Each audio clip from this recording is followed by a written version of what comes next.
Recording start नहीं की थी, लेकिन यहाँ से अभी स्टार्ट हो जाएगी आगे की स्लाइड से। कोई डाउट नहीं है किसी को? Okay, next one, significant figure. ये सबको याद होगा, बहुत रूल्स वगैरह रहते थे यहाँ पे, रूल्स वगैरह है, बहुत सारी चीज़ें हैं, ठीक है। सो मैंने इसको बहुत बहुत छोटा कर दिया है, एक ही स्लाइड में पूरा सिग्निफिकेंट रूल सब सब सब डाल दिया है, ठीक है। ज़्यादा उसमें ये करने की ज़रूरत नहीं है। प्रणव काय म्हणतोय? प्रणव इज सेइंग पीडीएफ भेटेल का? इसकी पीडीएफ चाहिए? ओके, देखता हूँ, ट्राई करूंगा देने की, ठीक है। लेकिन ये पूरा हो जाने के बाद, मतलब कोई करेक्शन नहीं होगा तो, ठीक है, दे दूंगा पीडीएफ। आई थिंक दिशा को भी चाहिए ही होगी।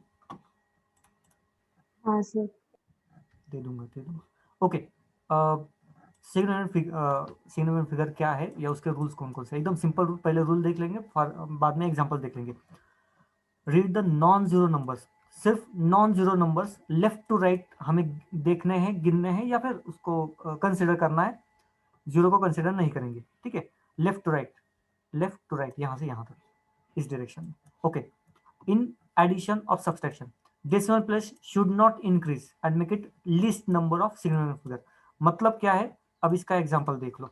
एडिशन करोगे या डिवाइडेशन करोगे, तो मतलब एडिशन या सब्सट्रैक्शन करोगे, तब सिग्निफिकेंट नंबर देखो, यहाँ पे डेसिमल प्लेस 1 है, ठीक है, यहाँ पे डेसिमल प्लेस नहीं है, तो लिस्ट डेसिमल प्लेस हमें रखना है लास्ट में। तो यहाँ पे हम एडिशन करने के बाद यहाँ पे देखो डेसिमल प्लेस, यहाँ पे 0 था, डेसिमल प्लेस 0 डेसिमल प्लेस, यहाँ पे 1 डेसिमल प्लेस, हमें लिस्ट रखना है। तो एडिशन करने के बाद हम राउंडिंग करेंगे या जो कुछ करना करेंगे, लेकिन लास्ट में डेसिमल प्लेस 0 होनी चाहिए। क्यों? क्योंकि जो वैल्यूज में हम एडिशन कर रहे थे ना, तो वहाँ पे लिस्ट डेसिमल प्लेस 0 था, तो यहाँ पे 0 करेंगे, ठीक है। अगर यहाँ पे 23.13 होगा, 13 मतलब 2 डेसिमल प्लेस होंगे, तो ये कम हो जाएगा ना, तो हम लास्ट में आंसर सिर्फ 2 लिखेंगे। एडिशन करने के बाद 1 + 1 2 हो जाएगा, तो लास्ट में आंसर सिर्फ 2 लिखेंगे, लीस्ट डेसिमल प्लेस दोनों में जो होगा वो, ठीक है। कंसेप्ट आई थिंक क्लियर है, ये पॉइंट यहाँ पे क्लियर हो गया। नेक्स्ट, इन मल्टीप्लीकेशन और division result should have same significant number. तो यहाँ पे मल्टीप्लिकेशन एंड डिविजन में देखो, सिग्निफिकेंट नंबर हमें कैलकुलेट करने हैं, सिग्निफिकेंट नंबर, और वो भी मैक्सिमम जहां पे होंगे उसी को लेना है, ठीक है। अब यहाँ पे देखो, सॉरी मैक्सिमम नहीं, मिनिमम, मिनिमम लेना है। यहाँ जैसे मिनिमम लिया था ना सिग्निफिकेंट नंबर या डेसिमल नंबर, यहाँ पे सिग्निफिकेंट नंबर मिनिमम लेना है। यहाँ पे देखो कितने सिग्निफिकेंट नंबर है, तो 123.1, मतलब ये 4 है टोटल, ठीक है। और यहाँ पे सिर्फ 2 है, 0 को निगलेक्ट कर देंगे, ओके। बीच में होगा तो काउंट करेंगे, अदरवाइज काउंट नहीं करेंगे 0 को। अब यहाँ पे देखो ये लास्ट में है, तो इसको काउंट नहीं किया उन्होंने, ओके। अब सिग्निफिकेंट नंबर यहाँ पे 2 है, यहाँ पे 4 है, तो ऑब्वियसली 2 नंबर स्मॉल है, तो 2 सिग्निफिकेंट नंबर ही हमें चाहिए। तो राइट हैंड साइड में जितने भी 0 है उसको काउंट नहीं करेंगे तो भी चल जाएगा। तो लास्ट में देखो ये ऑब्वियसली कुछ पॉइंट कुछ तो आने ही वाला था, लेकिन उसको हमने निगलेक्ट कर दिया, सिर्फ 2 सिग्निफिकेंट नंबर तक ही हमने आंसर को सीमित रखा है वहां पे, ओके। अब यहाँ पे देखो ये 4 सिग्निफिकेंट फिगर, यहाँ पे 2 सिग्निफिकेंट फिगर, मल्टीप्लिकेशन करने के बाद बहुत बड़ा नंबर आएगा, लेकिन हम लास्ट में क्या लिखेंगे, सिर्फ 5.4 इंटू 10 जो कुछ आएगा वो वैल्यू, ओके। इंटू की वैल्यू इन 10 कर देंगे जो कुछ होगा वो, लेकिन लास्ट में हमें सिर्फ सिग्निफिकेंट नंबर 2 ही चाहिए, ठीक है। यहाँ पे 2 था, ओके। ये मल्टीप्लिकेशन एंड डिवाइडेशन में। अब राउंडिंग कैसे करते हैं, तो एकदम सिंपल सा पॉइंट है, 5 से अगर ज़्यादा वैल्यू होगी तो राउंड अप करते टाइम 1 की एडिशन करेंगे। फॉर एग्जांपल 1.64 है, 645, इसको राउंड करना है, 5 को निगलेक्ट करना है, तो 1.65 कर देंगे। ये सिंपल सा पॉइंट है, ठीक है। तो राउंडिंग तो बहुत सिंपल है। इंपॉर्टेंट चीज़ यही है कि मल्टीप्लिकेशन डिवाइडेशन में सिग्निफिकेंट नंबर को लिखना है, सिग्निफिकेंट फिगर कितने हैं, एडिशन सब्सट्रैक्शन में देखना है कि डेसिमल प्लेसेस कितने हैं, decimal places, list number of decimal place को मेंटेन करना है, और यहाँ पे list number of significant figures को मेंटेन रखना है, ठीक है। अगर यहाँ पे ये मेंटेन नहीं होता तो हम क्या करेंगे 2.8 लिखेंगे इंटू 10⁻², अब यहाँ पे कितना आएगा 3 आएगा। ओके, तो इस हिसाब से हम वैल्यूज को मॉडिफाई करेंगे, लेकिन सिग्निफिकेंट फिगर हमें उतनी ही चाहिए। ठीक है, जो लिस्ट नंबर यहाँ पे होगा वो मल्टीप्लिकेशन में। ओके, तो ये सिग्निफिकेंट फिगर के रिलेटेड स्लाइड है, इंपॉर्टेंट है, किसी को कोई डाउट है तो पूछ लो।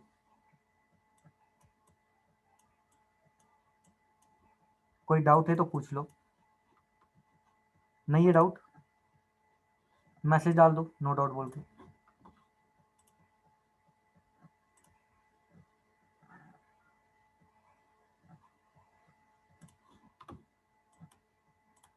ओके, सेम की रिपीट करना है, चलो रिपीट कर देता हूँ, फास्ट रिपीट कर देता हूँ। रूल 1, जीरो को काउंट नहीं करना है, जीरो को छोड़ के बाकी सारे एलिमेंट्स को काउंट करना है, फिगर्स को काउंट करना है फ्रॉम लेफ्ट टू राइट।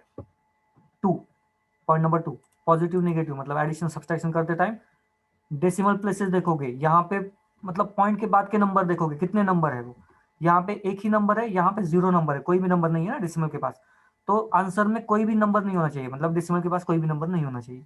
ठीक है, एडिशन एंड सब्सट्रैक्शन के टाइम भी सेम, यहाँ पे डेसिमल के बाद एक वैल्यू थी, यहाँ पे कोई भी वैल्यू नहीं थी, आंसर में कोई भी वैल्यू नहीं होनी चाहिए, सिंपल सा पॉइंट। मल्टीप्लिकेशन में सिग्निफिकेंट नंबर सेम होने चाहिए, यहाँ पे सिग्निफिकेंट नंबर 4 है, यहाँ पे 2 है, तो आंसर में 2 ही सिग्निफिकेंट नंबर होने चाहिए। अब यहाँ पे अगर 4 भी आएगा तो हम क्या करेंगे 2.8 कर देंगे इंटू 10⁻² वैल्यू डाल देंगे 3। ठीक है, इंटू 10⁻3। डिवाइडेशन में भी सेम। ओके, कम वैल्यू भी आ गई, ज्यादा वैल्यू आ गई, हम उसको डेसिमल को शिफ्ट करके 10⁻² की वैल्यू में उसको डाल देंगे, सिंपल सा पॉइंट। ओके, नेक्स्ट एक डेसिमल के बारे में आपको सिर्फ रिवीजन करनी थी, एकदम सिंपल सा बेसिक सा पॉइंट है। डेसिमल जैसे ही आप लेफ्ट हैंड साइड शिफ्ट करोगे, जितना लेफ्ट हैंड साइड शिफ्ट करोगे 10⁻² वैल्यू उतनी बढ़ती जाएगी।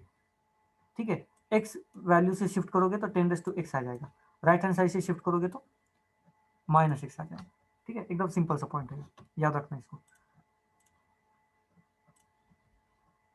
नीट के बच्चों को सबसे बड़ी प्रॉब्लम रहती है मैथ्स में, और मैं ये नहीं चाहता कि केमिस्ट्री में ये छोटी छोटी स्मॉल गलतियां हों। ठीक है, तो छोटी छोटी चीजें लेकिन इंपॉर्टेंट है। Next one, law of chemical composition. अब यहाँ से केमिस्ट्री हमारी थोड़ी सी स्टार्ट हो गई, जो 12th में भी थोड़ा बहुत था। First one, law of conservation of mass. Conservation of मास एकदम सिंपल लॉ है, जितना रिएक्टेंट का मास है उतना ही प्रोडक्ट का मास होता है हर बार। ठीक है, एकदम सिंपल सा पॉइंट है, total mass of reactant is equal to total mass of product. ये है law of conservation of mass. इसी को आप कहते हो कि mass can neither be created nor be destroyed. Okay, या फिर एनर्जी का सेंटेंस इसी से आता है। तो मास को हम डिस्ट्रॉय नहीं कर सकते, जितना रिएक्टेंट का होगा उतना ही प्रोडक्ट का होगा। ये केमिकल रिएक्शन के लिए है। ठीक है, केमिकल रिएक्शन के लिए ओनली। फिजिक्स में जाओगे तो energy can be converted into mass and mass can be converted into energy, ये फिजिक्स में है। केमिकल रिएक्शंस में फिलहाल हम इतना ही देखेंगे कि रिएक्टेंट का मास एंड प्रोडक्ट का मास सेम, एकदम simple. Next, law of constant और डेफिनेट प्रोपोर्शन, दोनों का मतलब एक ही है, कांस्टेंट एंड डेफिनेट मतलब एक ही मास। ठीक है, law of constant and definite proportion मतलब क्या है, कोई भी केमिकल कंपाउंड ले लो, फॉर एग्जांपल वाटर, उसमें जो हाइड्रोजन का और ऑक्सीजन का मास होगा, वेट होगा, वो कांस्टेंट रहता है। ठीक है, मतलब वाटर आप कहीं से भी लेके आओ, आप पुणे से लेके आओ, औरंगाबाद से लेके आओ, नहीं तो हिमाचल प्रदेश से लेके आओ, वहां पे हाइड्रोजन एंड ऑक्सीजन का जो मास का रेशियो है वो फिक्स रहेगा, तभी हम उसको वाटर कहेंगे। अगर वो अलग हो गया, फॉर एग्जाम्पल हाइड्रोजन 2 है और ऑक्सीजन भी 2 है, तो इसको हम वाटर नहीं कहते, इसको अलग केमिकल कंपोजिशन कहा जाता है, अलग केमिकल कंपाउंड नाम होता है उसका, हाइड्रोजन पेरोक्साइड कहते हैं, हम उसको वाटर नहीं कहते। ठीक है, तो कोई भी एक chemical compound, pure chemical compound, वहां पे लॉ ऑफ कांस्टेंट प्रोपोर्शन काम करता है, मतलब एलिमेंट का प्रोपोर्शन फिक्स रहेगा, मास का प्रोपोर्शन। ठीक है, यहाँ पे एग्जांपल देखो, फर्स्ट एग्जांपल नाइट्रोजन ऑक्सीजन, मास देखो 14-16, ये मास का रेशियो फिक्स है। अगर ये नाइट्रोजन ऑक्सीजन चेंज हो गया ना, तो ये अलग एलिमेंट हो गया। ठीक है, रेशियो चेंज हो गया, ये अलग है, ये अलग, ये अलग। ठीक है, कांस्टेंट प्रोपोर्शन मतलब क्या है, कोई भी प्योर केमिकल कंपाउंड में एलिमेंट का रेशियो फिक्स होगा, सेम होगा, उसको हम कहते हैं constant proportion. Okay, simple word में कहीं से भी वाटर लेके आओ, हाइड्रोजन और ऑक्सीजन का वेट सेम होगा प्रोपोर्शन के हिसाब से, सिंपल वर्डिंग में। Next is law of multiple proportion. Multiple proportion का मीनिंग क्या होता है? कोई भी दो एलिमेंट ले लो, कोई भी दो, यहाँ पे कार्बन ऑक्सीजन भी ले सकते हो, ठीक है। सेम दो एलिमेंट अलग अलग प्रोपोर्शन में कंबाइन हो सकते हैं, इसको हम कहते हैं, नेचर में कुछ भी पॉसिबल है। तो दो एलिमेंट अलग अलग प्रोपोर्शन में कंबाइन हो सकते हैं, उसको हम कहते हैं law of multiple proportions. Carbon and oxygen अगर 1:1 रेशियो से कंबाइन हो गए तो कार्बन मोनोऑक्साइड बनेगा, और एक कार्बन एंड दो ऑक्सीजन कंबाइन करके बनेंगे तो कार्बन डाइऑक्साइड बनेगा, ठीक है। एलिमेंट वही है, कार्बन एंड ऑक्सीजन एलिमेंट वही है, लेकिन they can form a molecule with different proportion, ठीक है। नेचर में अलग अलग प्रोपोर्शन से मॉलिक्यूल बन सकते हैं, उसको कहा गया है law of multiple proportion. Multiple मतलब बहुत सारे, प्रोपोर्शन मतलब रेशियो बहुत सारे हो सकते हैं, ठीक है। अब carbon monoxide and carbon dioxide same element तो है नहीं, मतलब सेम केमिकल कंपोजिशन तो है नहीं ना, उनकी रिएक्टिविटी अलग है, केमिकल प्रॉपर्टीज अलग है, फिजिकल प्रॉपर्टीज भी अलग है, ठीक है। जैसे हमने वाटर को कहा था, वाटर एक ही है, कहीं पे भी लेके आओ वाटर सेम है, ठीक है, उसमें हाइड्रोजन ऑक्सीजन प्रोपोर्शन सेम है। यहाँ पे वैसे नहीं कह सकते, यहाँ पे कार्बन मोनोऑक्साइड अलग है, कार्बन डाइऑक्साइड अलग है, उसकी प्रॉपर्टी अलग अलग है। कार्बन डाइऑक्साइड कम पॉइजनस होता है, कार्बन मोनोऑक्साइड बहुत ज्यादा पॉइजनस होता है, ठीक है। तो ये सिंपल सा पॉइंट है, लॉ ऑफ मल्टीपल प्रोपोर्शन में एलिमेंट्स सेम होंगे लेकिन प्रोपोर्शन अलग अलग हो सकते हैं, ठीक है। किसी को कोई डाउट है पूछ लो।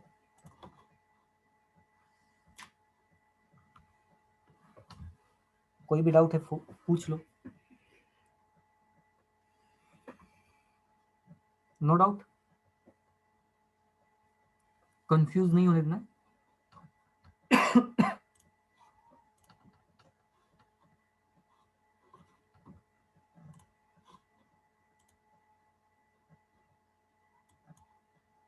Okay, no doubt. प्रणव को डाउट है लास्ट में। लॉ ऑफ मल्टीपल प्रोपोर्शन क्या होता है? Multiple in the sense, multiple in अलग अलग ना, प्रोपोर्शन मतलब रेशियो अलग अलग। कार्बन मोनोऑक्साइड मतलब CO ना, एंड कार्बन डाइऑक्साइड मतलब CO2। तो यहाँ पे प्रोपोर्शन अलग अलग है ना, यहाँ पे कार्बन 1 है, ऑक्सीजन 1, यहाँ पे कार्बन 1 है, ऑक्सीजन 2 है, तो ये प्रोपोर्शन 1:2 हो गया, यहाँ पे 1:1 हो गया ना, तो प्रोपोर्शन चेंज है, ठीक है। एलिमेंट तो वही है कार्बन एंड ऑक्सीजन, लेकिन प्रोपोर्शन अलग अलग है ना, 1:1, 1:2। यही है law of multiple proportion. Clear Pranav? Concept clear? Yes no? Okay, next. यहां पे खत्म नहीं होता है, आगे लॉ ऑफ इक्विवेलेंट, और इक्विवेलेंट कोई दूसरा वर्ड यूज किया है, रेसिप्रोकल प्रोपोर्शन। अब ये रिचर्ड नाम के साइंटिस्ट थे, उन्होंने इसको डिराइव किया था, ठीक है। लॉ ऑफ इक्विवेलेंट और रेसिप्रोकल प्रोपोर्शन एकदम सिंपल सा लॉ है, बहुत टफ वगैरह कुछ भी नहीं यहाँ पे। देखो, इक्विवेलेंट वेट हम कहते कहते किसको है? इक्विवेलेंट वेट हमें मालूम है ना, कार्बन 4 बॉन्ड बनाता है, राइट? ओके, ऑक्सीजन 2 बॉन्ड बनाता है, ओके। अब कार्बन का वेट 12 है, तो ये 4 बॉन्ड एक ही मॉलिक्यूल से बना सकता है, एक ही मॉलिक्यूल के साथ, मतलब ऑक्सीजन के साथ ही भी बना सकता है, या हाइड्रोजन 4 अलग अलग हाइड्रोजन के साथ भी बना सकता है, किसी भी हिसाब से बना सकता है, ओके। अगर हम वेट के बारे में बात करें तो हमें इक्विवेलेंट वेट लेना है। अब इक्विवेलेंट वेट किसे कहते हैं? इक्विवेलेंट वेट मतलब given weight upon N factor, N factor में फिर वैलेंसी भी आती है, ठीक है, वैलेंसी भी आती है, okay. Back to our point, ये तो हो गया इक्विवेलेंट किसे कहते हैं, ये इसका explanation. Law of equivalent proportion, when one element combines with another element, for example यहाँ पे कार्बन है, combines with another element hydrogen के साथ, it combines in a multiple of एक पर्टिकुलर वैल्यू के मल्टीपल में, और equal to its equivalent weight, उसका जो इक्विवेलेंट वेट है उसके मल्टीपल में ही वो कंबाइन करता है एक दूसरे के साथ। एग्जांपल, कार्बन का एटॉमिक मास होता है 12, उसका वैलेंसी होती है 4, ठीक है, ये हो गया 3, तो ये अपने 3 में ही मल्टीप्लीकेशन में ही काम करेगा, 3 के मल्टीप्लीकेशन में ही काम करेगा, ओके। और एकदम सिंपली इसको ऐसे समझो कि कार्बन जिसका वेट 12 है हाइड्रोजन के साथ काम करेगा, तो 4 हाइड्रोजन, एक हाइड्रोजन का मास 1, 4 हाइड्रोजन का 4, तो 12 ग्राम कंबाइंस विथ 4 ग्राम। ठीक है, ऑक्सीजन के साथ 12 gram combines with 32 grams. Okay, 32। और दूसरा भी, और कौन सा भी आप एलिमेंट ले लो, for example carbon, oxygen, then nitrogen नहीं ले सकते, सल्फर ले लिया सपोज। ठीक है, CS2 सल्फर ले लिया, 12,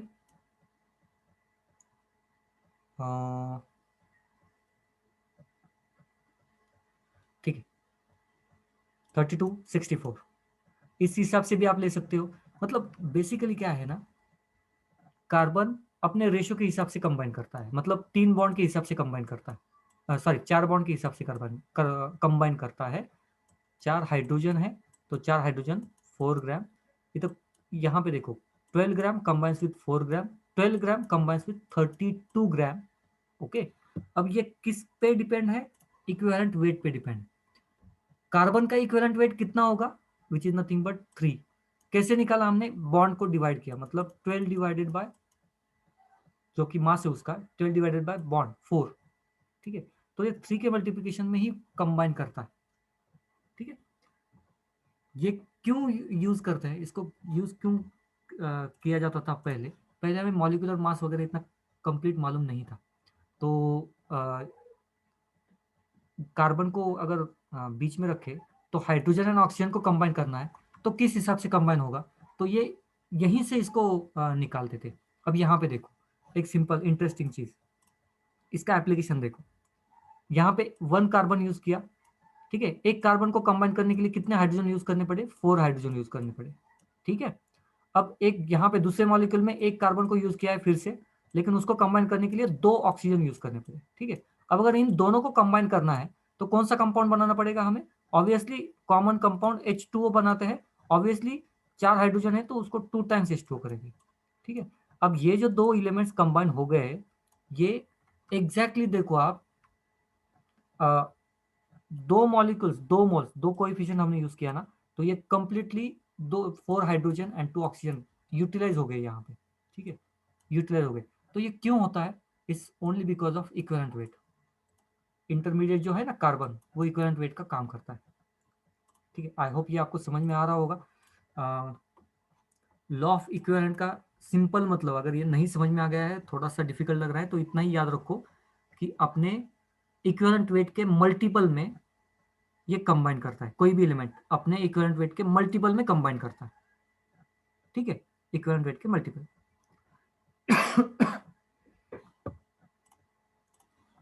इसके लिए मैं एक और अच्छा एग्जांपल देखूंगा, अभी तो मेरे दिमाग में आ नहीं रहा। हाँ, अच्छा ये देखो, हाइड्रोजन को कंसिडर करो। हाइड्रोजन जब भी कंबाइन करेगा, उसका मास 1 है ना, तो 2 हाइड्रोजन कंबाइन करेंगे, CS2, सॉरी CS2 नहीं, H2O। हाइड्रोजन का मास कितना है, 2 है। ठीक है, कहीं पे भी देखो H2 मॉलिक्यूल में, या फिर H2S, हाइड्रोजन का वेट 2, CH4 हाइड्रोजन का वेट 4, NH3 हाइड्रोजन का वेट 3। तो हाइड्रोजन का वेट कितने फोल्ड में इंक्रीज हो रहा है, ऑब्जर्व करो, तो 1 के फोल्ड में इंक्रीज हो रहा है। क्यों, क्योंकि उसका इक्विवेलेंट वेट 1 है। कैसे निकाला, गिवन वेट या फिर molecular weight upon valency, 1 valency है, मॉलिक्यूलर वेट 1, तो 1 से चेंज हो रहा है। ठीक है, अब सेम एग्जांपल मैं ऑक्सीजन का लेता हूं। ठीक है, ऑक्सीजन का कंबाइंड वेट कितना रहता है, 16, मॉलिक्यूलर मास 16। ठीक है, बॉन्ड कितने हैं, 2 बॉन्ड बनाता है, इक्विवेलेंट वेट हो गया 8। तो अब अच्छे से देखो, जब ये वाटर बनाता है तो हाइड्रोजन का 2 मास, तो ऑक्सीजन का कितना मास रहता है, 16।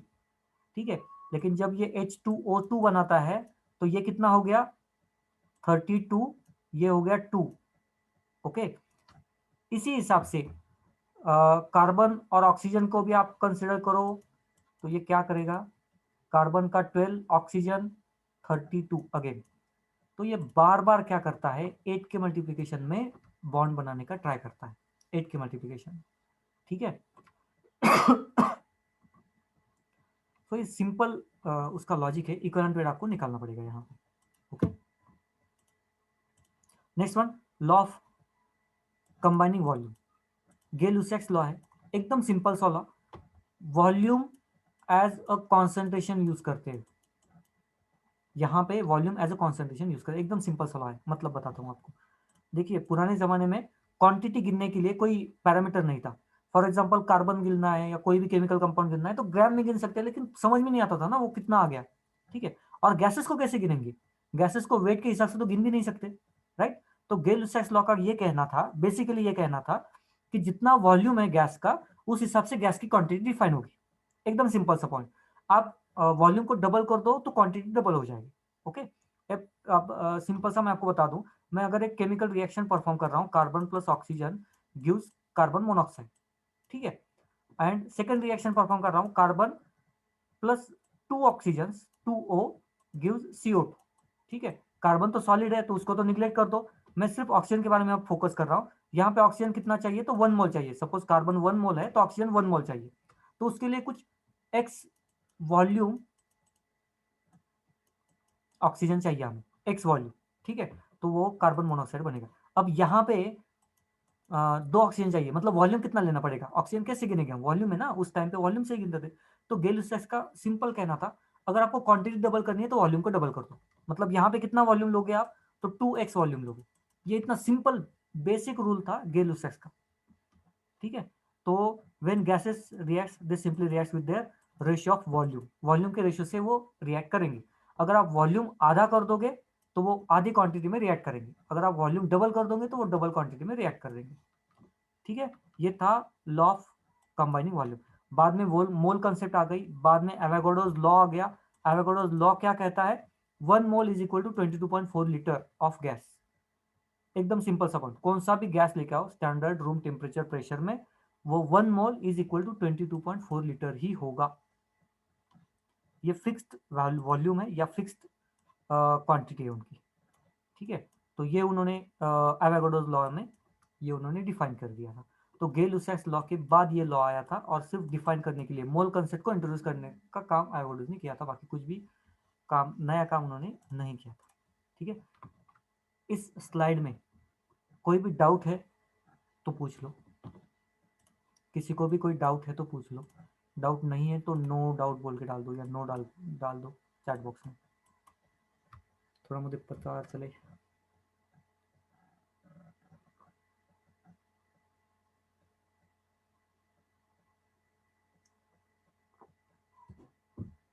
Okay, next one, Dalton's atomic theory. 1808 में उन्होंने ये थ्योरी प्रपोज की थी, एकदम बेसिक थ्योरी है, कोई ज़्यादा उसमें लोड लेने वाली बात है ही नहीं। Atoms are hard dense smallest particle, मालूम है हमें, कोई नई बात नहीं है। Atom can not be divided, atom को हम डिवाइड नहीं कर सकते। Basic theory. Atoms are smallest portion of matter, कोई भी मैटर का स्मॉलेस्ट पार्ट कौन सा होगा, तो एटम होगा। Atom combines to form molecule, molecule बनने के लिए एटम ही कंबाइन करते हैं तो भी मॉलिक्यूल बन पाता है, सिंपल बेसिक है, कोई नई बात नहीं। Atoms of same element have same physical and chemical properties, hydrogen का कोई भी एटम ले लो same chemical physical property, carbon का ले लो सेम चीज, बेसिक चीज है। Chemical reaction involve rearrangement of atom, ये जो पॉइंट है ना, ये आज की डेट में भी काम करता है, ठीक है। सिर्फ केमिकल रिएक्शन में सिर्फ एटम्स की ही रीअरेंजमेंट होती है, ओके। एटम्स बनते नहीं है या डिस्ट्रॉय नहीं होते, सिर्फ रीअरेंजमेंट होते केमिकल रिएक्शंस में। अगर वो डिस्ट्रॉय हो गए तो हम उसको न्यूक्लियर केमिस्ट्री कहते हैं, उसको हम ऑर्डिनरी केमिस्ट्री नहीं कहते, ठीक है। केमिकल रिएक्शन में सिर्फ एटम को ही रीअरेंज किया जाता है। तो डाल्टन थ्योरी में कोई भी ऐसी नई बात वगैरह कुछ भी नहीं था, एकदम बेसिक चीज़ें थी। उसके ड्रॉबैक्स भी बहुत थे, उन्होंने एटॉमिक मास मॉलिक्यूलर मास के बारे में कुछ नहीं बोला था, स्ट्रक्चर के बारे में कुछ नहीं बोला था, सॉलिड लिक्विड गैस के बारे में कुछ नहीं बोला था, बहुत सारे ड्रॉबैक्स है। एटॉमिक मास नहीं बताया था, आइसोटोप्स नहीं बताया था, आइसोटोप कुछ भी नहीं उन्होंने एक्सप्लेन किया था, सिर्फ एटम बेसिक कंसेप्ट के लिए बोला था। प्रोटॉन, न्यूट्रॉन, इलेक्ट्रॉन, चार्ज कैसे होता है, आयंस कैसे होता है, कुछ भी उन्होंने इंफॉर्मेशन नहीं दी। ठीक है, तो ये बहुत बेसिक चीज है। नेक्स्ट पॉइंट, अब कुछ टर्म्स है, कॉमन टर्म्स है। एटॉमिक मास कैसे कैलकुलेट करते हैं? एटॉमिक मास हम कहते हैं ना, कार्बन का एटॉमिक मास 12 होता है, तो कैसे कैलकुलेट करते हैं? विच is nothing but proton plus neutron, number of proton number of neutron के एडिशन करो, हमें एटॉमिक मास मिल जाता है।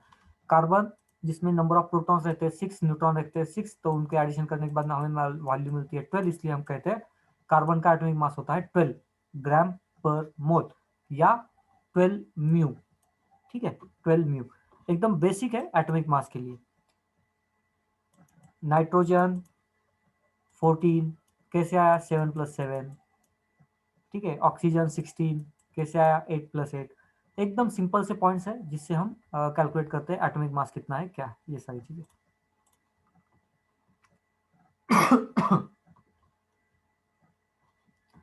ओके, ये एक हो गया। Next point is gram atomic मास। अब यहां पे देखो, एटॉमिक मास को सिर्फ ग्राम में रिप्रेजेंट किया है, लेकिन सबसे इंपॉर्टेंट चीज, ये जो ग्राम में रिप्रेजेंट करते हैं, ये एक एटम का मास नहीं होता, ये 1 मोल एटम का मास होता है, 1 मोल। ओके, हाइड्रोजन का एटॉमिक मास 1 है। ओके, ग्राम एटॉमिक मास 1.008। ओके, लेकिन ये कितने हाइड्रोजन के लिए? 1 मोल हाइड्रोजन के लिए। एंड 1 मोल हाइड्रोजन मतलब कितने हाइड्रोजन? एवोगाड्रो नंबर जितना हाइड्रोजन, मतलब 6.023 इंटू 10⁻23। आई होप ये नंबर दोनों को भी, आप दोनों को भी याद होगा। ठीक है, याद ही होना चाहिए, वो एग्जाम में देते हैं, लेकिन उनके भरोसे मत रहना। ओके, सो ग्राम एटॉमिक मास, इससे कंफ्यूज भी नहीं होना है। ओके, कंफ्यूज भी नहीं होना है इससे। इस पे एक क्वेश्चन भी आता है, बहुत फेमस क्वेश्चन है। क्या करते हैं वो? आपको ये पूछते हैं कि मास ऑफ 1 हाइड्रोजन एटम इज, एक हाइड्रोजन एटम का मास कितना होगा, ऐसे पूछते हैं। ठीक है, यहाँ पे जो ग्राम एटॉमिक मास दिया है वो 1 मोल के लिए दिया है, एक एटम के लिए नहीं दिया है। 6.023 इंटू 10⁻23 नंबर ऑफ एटम्स के लिए उतने। ओके, तो 1 एटम के लिए कैसे निकालोगे? तो 6.023 के लिए कितने हैं? 6.023 इंटू 10⁻23 नंबर ऑफ एटम्स के लिए मास कितना है? 1 ग्राम। हमें कितने एटम के लिए चाहिए? 1 एटम के लिए। कितना होगा मालूम नहीं है, unknown, x. Simply cross multiplication करो, क्या आएगा? 1 gram divided by 6.023 into 10⁻23।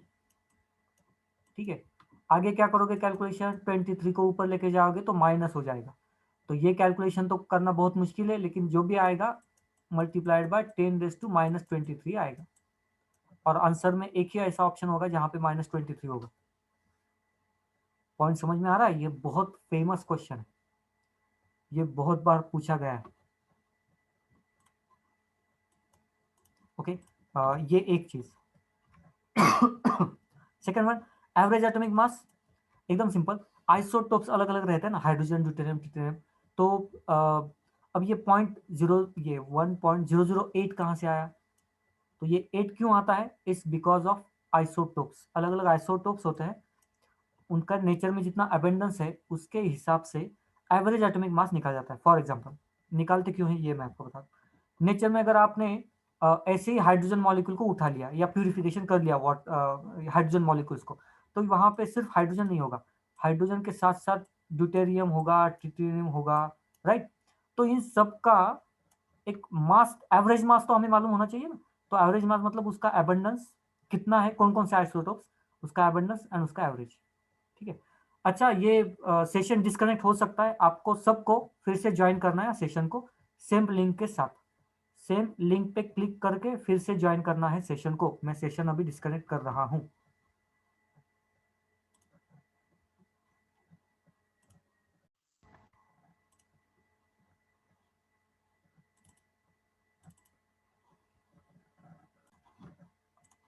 Okay, so average atomic mass में हमें आइसोटोप्स देखने पड़ते हैं। ठीक है, एबंडेंस कितना है उसका, आइसोटोप्स का एबंडेंस। तो ये पहले आइसोटोप का मास और उसका abundance, mass abundance, mass abundance divided by कितने। ठीक है, तो ये 3 कैलकुलेशन है। अगर कोई इन तीनों में से कुछ भी कैलकुलेशन समझ में ना आया हो तो आप चैट बॉक्स में पूछ सकते हो। अगर समझ में आया है तो बता दो, समझ में आया कि नहीं आया। अगर कोई समझ में नहीं आया तो पूछ लो। Second point, gram atomic mass. Okay, देखो एटॉमिक मास में मास को यहाँ पे सिर्फ ग्राम इस यूनिट में एक्सप्लेन किया गया है। एग्जांपल, 1 मोल हाइड्रोजन का मास कितना होगा। 1 मोल मतलब एवोगाड्रो नंबर जितने हाइड्रोजन, 6.023 इंटू 10⁻23। इतने हाइड्रोजन एटम का मास कितना होगा, तो ऑब्वियसली 1 होगा, 1 ग्राम। तो उसको हम कहते हैं ग्राम atomic mass. It's obviously for 1 mole of atoms. ठीक है, 1 मोल एटम के लिए उतना होता है। ठीक है, फॉर एग्जाम्पल कार्बन का अगर ग्राम एटॉमिक मास पूछेंगे तो आप क्या कहोगे, 12 ग्राम। क्यों, क्योंकि 1 mole carbon is equal to 12 gram carbon ना। तो ग्राम एटॉमिक मास मतलब 1 मोल कार्बन के लिए कितना होता है। ठीक है, एंड जो मैंने क्वेश्चन आपको बताया था, क्वेश्चन ये बताया था, जनरल कैसे क्वेश्चन आता है, 1 mole carbon is equal to, देखो 1 mole carbon is equal to 12 gram. लेकिन पूछते यह है, one atom of carbon, 1 atom of carbon उसका मास कितना होता है, वो भी ग्राम में कितना होता है। तो कैसे निकालते हैं, molecular mass which is nothing but 12 gram divided by 12 ग्राम। कितने के एटम का वेट है, 1 मोल ना, 1 मोल मतलब एवोगाड्रो नंबर ना, इतने कार्बन है ना वहां पे, राइट। तो एक कार्बन का कितना होगा, तो ऑब्वियसली इससे इसको डिवाइड करना पड़ेगा 6.023। ठीक है, सिंपल है। ये भी कंफ्यूजन लग रहा है ना, तो एक सिंपल सा आपको मैं एग्जांपल दे दूं। देखो बनानास होते हैं ना, बनानास वो डजन में मिलते हैं, राइट। 12 बनानास मतलब 1 डजन। अगर मैं आपको कहूं कि 1 डजन, DZ लिखता हूं इसको, 1 डजन बनानास का जो वेट है वो 12 ग्राम, सपोज 12 ग्राम। ठीक है, तो 1 बनाना का वेट कितना है, अगर मैं ऐसे पूछूं 1 बनाना का वेट कितना है, तो आप क्या करोगे, जो भी वेट है, टोटल वेट, जो 1 डजन बनाना का weight which is nothing but 12 gram suppose, divided by, अब ये डजन में से आपको कन्वर्ट करना पड़ेगा ना, नंबर ऑफ बनानास कितने हैं, आपको मालूम है 12 बनाना होते हैं, तो 12 डिवाइडेड बाय 12 करोगे, राइट। यहाँ पे सेम है, यहाँ पे मोल है ना, लेकिन 1 मोल मतलब कितने एटम्स, तो हमें मालूम है ना इतने एटम्स, तो सिर्फ वैल्यू से डिवाइड कर दोगे आप। ठीक है, वो वैल्यू से डिवाइड कर दोगे। क्लियर, पॉइंट, हाँ क्लियर हो गया। ओके, आगे बढ़ते हैं। मॉलिक्यूलर फॉर्म, मॉलिक्यूलर मास एकदम simple, it is the sum of atomic masses of elements present in the molecule. For example water का मॉलिक्यूलर मास निकालना है, कैसे निकालेंगे, एकदम सिंपल सा पॉइंट। हाइड्रोजन का मास रहता है 1, 2 हाइड्रोजन है तो 2, प्लस ऑक्सीजन कितना रहता है 16, तो टोटल कितना हो गया 18, खत्म बात। ठीक है, मॉलिक्यूलर मास जितने भी एटम्स है उसके सारे एटम्स के एटॉमिक मास के एडिशन मतलब मॉलिक्यूलर मास, एटम्स की एडिशन मतलब मॉलिक्यूलर मास। ओके, कोई भी कोई भी ले लो, कोई भी मॉलिक्यूल ले लो, NH3, NH3, nitrogen 17, hydrogen 3 hydrogen है ना, 1+1+1, ओके 20, नहीं मैंने गलत कहा नाइट्रोजन 14, नाइट्रोजन 14 प्लस 3 70। ठीक है, सो ये तो सिंपल सा पॉइंट है। Next one, formula mass. अब यहाँ पे एक चीज समझो, हाँ, molecular mass and formula mass.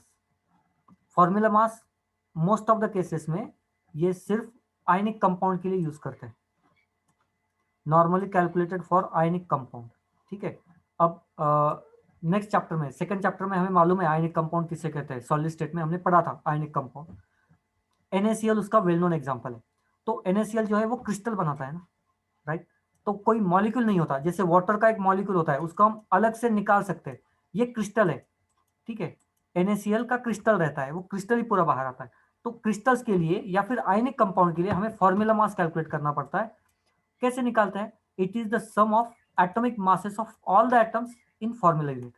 मतलब एक क्यूब में जितने एटम्स है, सोडियम के एटम्स और क्लोरीन के एटम्स, उसका एडिशन, उसको हम कहेंगे फॉर्मूला मास। ठीक है, फॉर्मूला मास सिर्फ और सिर्फ आयनिक कंपाउंड के लिए ही कैलकुलेट करते हैं, कंफ्यूजन करने की जरूरत नहीं है। वाटर का फॉर्मूला मास कितना होगा, नहीं हो सकता। क्यों? क्योंकि वो क्रिस्टल में नहीं आता ना, वो मॉलिक्यूल बनाता है। ठीक है, वो आयनिक कंपाउंड नहीं है, वो कोवैलेंट कंपाउंड है। ठीक है। तो पहले तो इसको डिफरेंशिएट करो, आयनिक कंपाउंड कौन सा है, कोवैलेंट कंपाउंड कौन सा है। जिसमें कोवैलेंट बॉन्ड होगा वो कोवैलेंट कंपाउंड। वाटर में कोवैलेंट बॉन्ड है तो कोवैलेंट कंपाउंड है, उसका हम फॉर्मूला मास नहीं निकालेंगे। NaCl का फॉर्मूला मास निकालेंगे। ठीक है। CaCl2 calcium metal, chlorine non metal, तो वो आयनिक कंपाउंड है, इसका हम फॉर्मूला मास निकाल सकते हैं। पॉइंट क्लियर हो गया? तो formula mass and molecular mass में कभी भी कंफ्यूजन करना ही नहीं है। सिंपल, एक बहुत बड़ी डिफ्रेंसिएशन के लिए बहुत बड़ी लाइन है वहां पे। फॉर्मूला मास सिर्फ और सिर्फ आयनिक कंपाउंड के लिए कंसिडर करते हैं, और वो भी सेम मेथड है उसकी। मॉलिक्यूलर मास जैसे हम कैलकुलेट करते हैं उसी हिसाब से फॉर्मूला मास भी कैलकुलेट करते हैं। एग्जांपल, कैल्शियम क्लोराइड का अगर निकालना है, कैल्शियम का मॉलिक्यूलर मास, एटॉमिक मास रहता है 40, तो 40 प्लस क्लोरीन 35.5, लेकिन दो है तो दो बार 35.5 के एडिशन करेंगे, तो ये पूरा कैलकुलेशन करने के बाद आपको आराम से फॉर्मूला मास मिल जाएगा। ये जो आएगा उसको हम फॉर्मूला मास कहेंगे, क्योंकि ये आयनिक कंपाउंड है, उसको हम मॉलिक्यूलर मास नहीं कहेंगे। ओके, ये बेसिक डिफरेंस इन दोनों में, बहुत कुछ भी डिफरेंस उसमें बहुत कंफ्यूजन करने वाली बात नहीं है। Formula mass of NaCl 23 plus 3 35.5, ये कैलकुलेशन किया है उन्होंने। AMU और 58.5 म्यू। तो कंसेप्ट क्लियर हो गई, molecular mass and formula mass. मुझे याद है ये पॉइंट समझाते टाइम बहुत बार मुझे रिपीट करना पड़ा था फॉर्मूला मास को। यहाँ पे क्लियर हो गया, क्योंकि डिफ्रेंसिएशन बता दिया ना मैंने, फिक्स डिफ्रेंसिएशन है। बता दो, समझ में आ गया होगा, यस नो? प्रणव बताते जाओ। इसके बाद आपको न्यूमेरिकल सॉल्व करने हैं इसके बेसिस पे, और जो नीट पे आए थे वो न्यूमेरिकल सॉल्व करने हैं, और ये आपकी लास्ट रिवीजन है मोस्ट प्रोबेबली, इसके बाद रिवीजन नहीं होगी।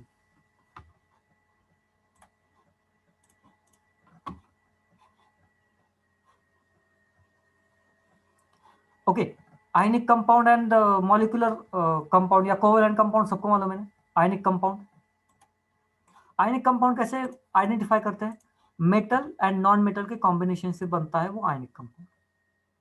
ठीक है, और उसका जो निकालेगी वो फॉर्मूला मास। ठीक है, फॉर्मूला मास में कंफ्यूजन है?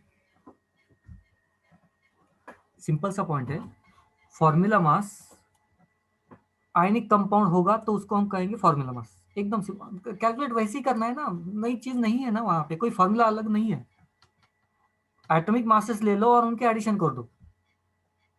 ठीक है, सिर्फ एक बार आयनिक कंपाउंड है तो उसको कहेंगे फॉर्मूला मास, और अगर कोवैलेंट कंपाउंड है तो मॉलिक्यूलर मास। ठीक है, कंपाउंड पे डिपेंड करता है वो।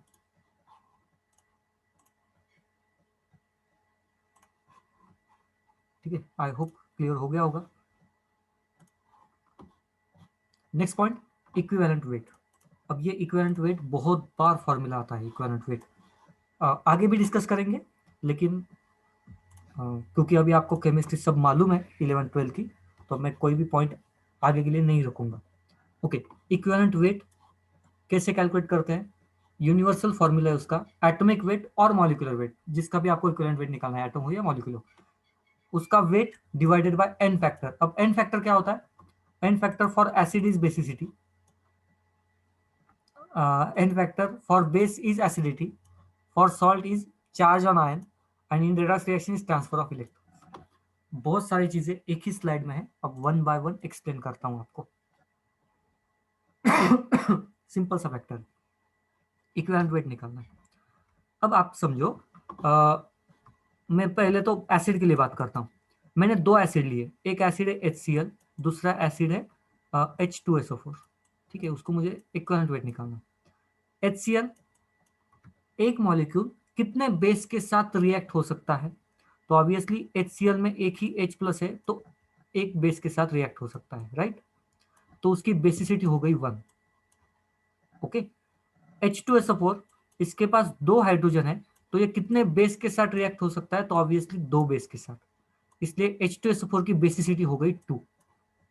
ये बेसिसिटी हो गई 2। ओके, तो यहां से तो आपको समझ में आ गया होगा कि एसिड की बेसिसिटी कैसे निकालते हैं। ओके, तो H3PO4, H3PO4 इसकी बेसिसिटी होगी 3, क्योंकि इसके पास 3 हाइड्रोजन है, या फिर 3 बेसिस के साथ रिएक्ट करता है, इसके लिए इसकी बेसिसिटी हो गई 3। अब अगर इन एसिड्स का रिस्पेक्टिव अगर हमें इक्विवेलेंट वेट निकालना है तो कैसे निकालेंगे? HCl का इक्विवेलेंट वेट कैसे निकालेंगे? HCl का मॉलिक्यूलर वेट कितना होता है? 35.5 प्लस 1 मतलब 36.5, ये उसका हो गया मॉलिक्यूलर वेट डिवाइडेड बाय 1, क्योंकि एन फैक्टर मतलब बेसिसिटी 1 है। ओके, H2SO4 की निकालनी है, नीचे निकालता हूं। सपोज मैं आपको कह दूं H2SO4 का मॉलिक्यूलर वेट 98 है, सपोज कंसीडर कर लो 98 है। ओके, लेकिन उसके मॉलिक्यूलर एन फैक्टर कितना हो गया? बेसिसिटी कितनी होगी? 2। ओके, तो ये कितना आ जाएगा? तो इस हिसाब से कैलकुलेशन करने के बाद हमें निकालना पड़ेगा, 49 वगैरह ये आ जाएगा।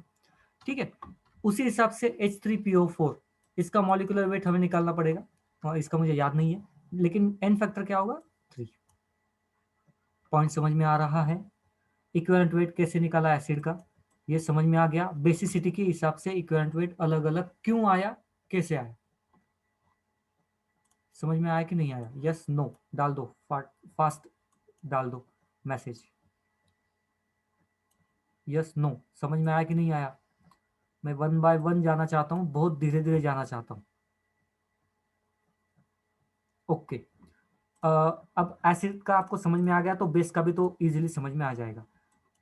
बेस के लिए एसिडिटी देखते हैं, 2-3 एग्जांपल लेता हूं। NaOH, NaOH and second one was CaOH twice, OH twice. NaOH जब वन मॉलिक्यूल रिएक्ट करेगा तो ऑब्वियसली एक ही OH वहां से निकलेगा, तो वो वन एसिड के साथ रिएक्ट करेगा, तो यहाँ पे एसिडिटी हो गई 1। CaOH ट्वाइस 2 है, इसके लिए ऑब्वियसली इसकी एसिडिटी हो गई 2, क्योंकि ये 2 एसिड के साथ रिएक्ट कर सकता है। अब अगर इसका इक्विवेलेंट वेट निकालना है तो कैसे करेंगे? NaOH का जो भी मॉलिक्यूलर वेट होगा, सपोज 40 होगा, तो डिवाइडेड बाय 1 करेंगे। ठीक है, एन फैक्टर 1 आ गया, क्योंकि इसकी बेसिसिटी सॉरी एसिडिटी 1 है। बेस की एसिडिटी देखेंगे कितने एसिड के साथ रिएक्ट करता है, तो वो 1 है। ओके, यहाँ पे 2 है, तो इसका मॉलिक्यूलर वेट निकालेंगे, जो भी होगा, याद नहीं है उसका मुझे अभी फिलहाल, निकाल सकते हैं लेकिन टाइम वेस्ट नहीं करेंगे। जो भी मॉलिक्यूलर वेट होगा, मॉलिक्यूलर वेट x से सपोज डिवाइडेड बाय 2 कर देंगे। एन फैक्टर इंपॉर्टेंट है, एन फैक्टर को समझो। ठीक है, तो यहां से बेसिक बेस का इक्विवेलेंट वेट आराम से निकाल सकते हैं, just looking at the N factor, N value को देख के। ठीक है, ये तो हो गया इन दोनों के लिए, एसिड एंड बेस के लिए। नेक्स्ट पॉइंट, अगर सॉल्ट है तो वहां पे कैसे निकालेंगे? फॉर एग्जाम्पल, अब सॉल्ट मतलब हाँ, CaCl2 है। ठीक है, अब CaCl2 के लिए मुझे इक्विवेलेंट वेट निकालना है, कैल्शियम का इक्विवेलेंट वेट निकालना है, कैल्शियम का कैसे निकालेंगे? तो चार्ज के हिसाब से निकालेंगे। जैसे ही सॉल्ट को हम वाटर में डालेंगे तो क्या बनेगा? Ca2+ बनेगा प्लस 2Cl- बनेगा। अब कैल्शियम का अगर मुझे इक्विवेलेंट वेट निकालना है तो कैसे निकालूंगा? कैल्शियम का atomic weight which is nothing but 40 divided by charge कितने हैं। अब यहाँ पे सॉल्ट में से कैल्शियम का हमें इक्विवेलेंट वेट निकालना है, तो कैल्शियम पे कितना चार्ज है? 2 चार्ज है ना, तो पॉजिटिव एंड नेगेटिव में वो नहीं देखेंगे, सिर्फ कितना चार्ज है, 2 चार्ज है तो डिवाइडेड बाय 2, तो इसका इक्विवेलेंट वेट हो गया 20। ठीक है, क्लोरीन के बारे में बात करते हैं। क्लोरीन, क्लोरीन का वेट होता है 35.5, उस पर charge divided by N factor मतलब चार्ज कितना है? नेगेटिव चार्ज 1, तो 1 ही चार्ज है, तो equivalent weight and atomic weight same 35.5। समझ में आ गया? सॉल्ट में से इक्विवेलेंट वेट को कैसे निकालते हैं? On the basis of ions, मतलब चार्ज ऑन आयंस। ठीक है, आयंस पे कितना चार्ज होगा उस पर डिपेंड है, एन फैक्टर यहाँ पे चार्ज लोगे। ओके, क्लियर हो गया? यस नो बता दो, ये कंसेप्ट क्लियर हो गई? फास्ट बता दो, सिर्फ वाई भी डाल दिया तो भी चलेगा, अगर डाउट है तो फिर ये करो। अच्छा, कंसेप्ट क्लियर नहीं हुई दिशा? ओके,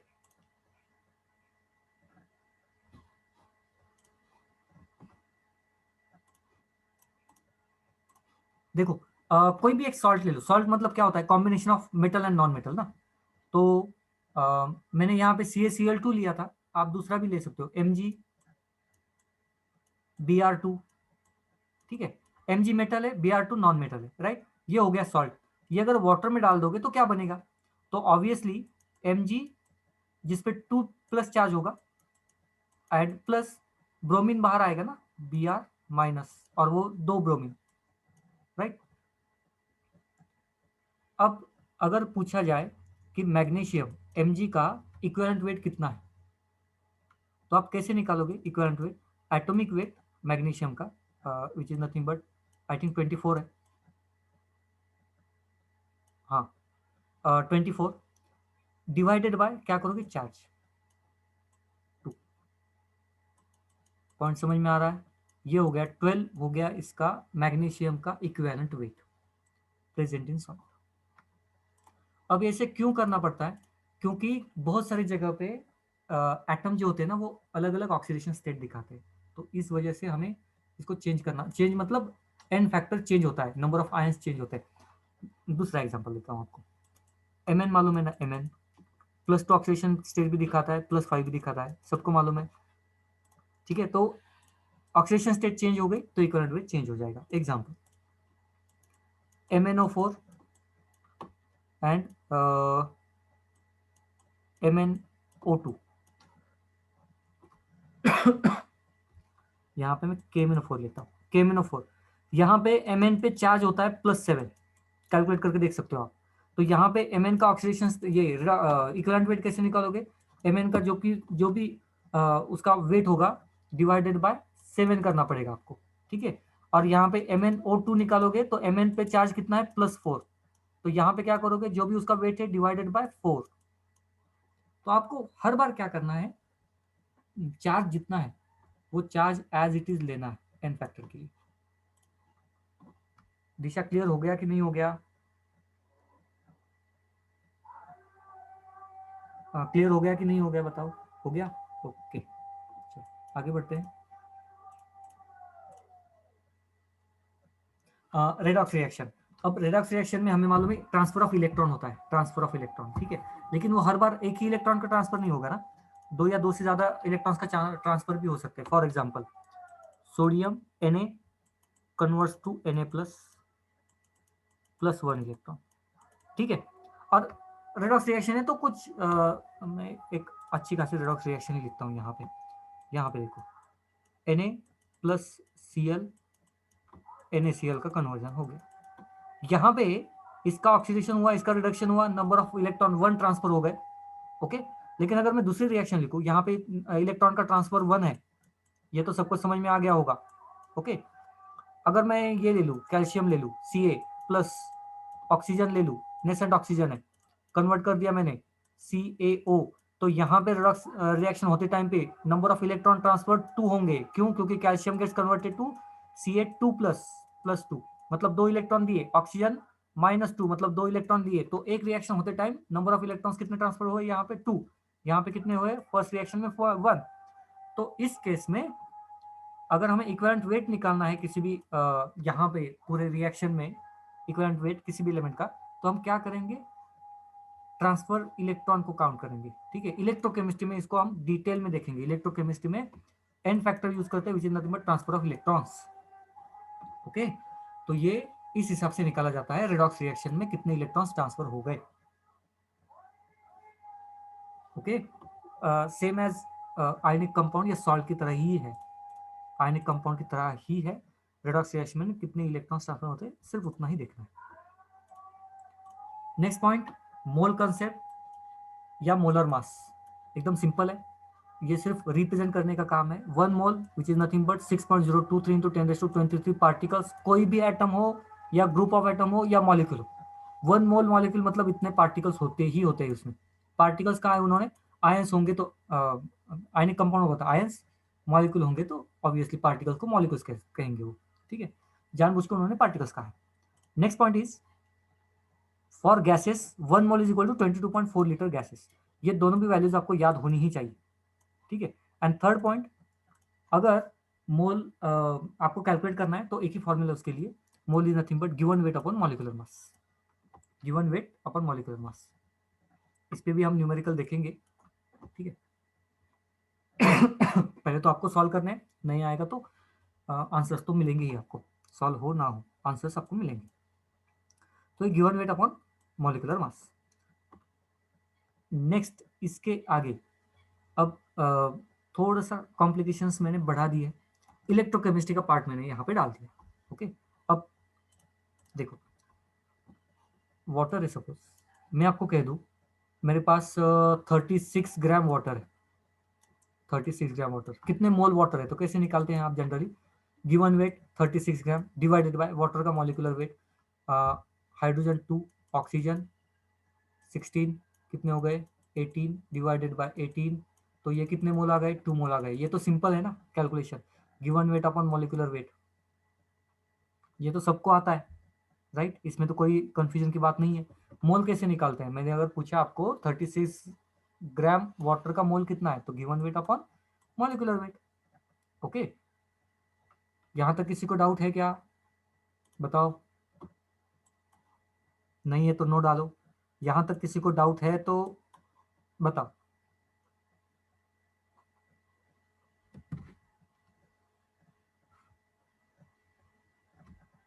डाउट है क्या, नो ना, पक्का ना, देखो अभी धीरे धीरे धीरे धीरे आगे जाने वाला हूं मैं इसमें, धीरे धीरे आगे जाऊंगा। ओके, सो 36 ग्राम मतलब 2 मोल्स वाटर के मॉलिक्यूल। अगर मैं आपको पूछूं कि कितने मोल्स हाइड्रोजन के प्रेजेंट है वहां पे, तो आप बता पाओगे इसी 36 ग्राम में हाइड्रोजन के कितने मोल प्रेजेंट है, बता पाओगे, हाइड्रोजन के मोल्स कहाँ पे, वाटर में, H2O में,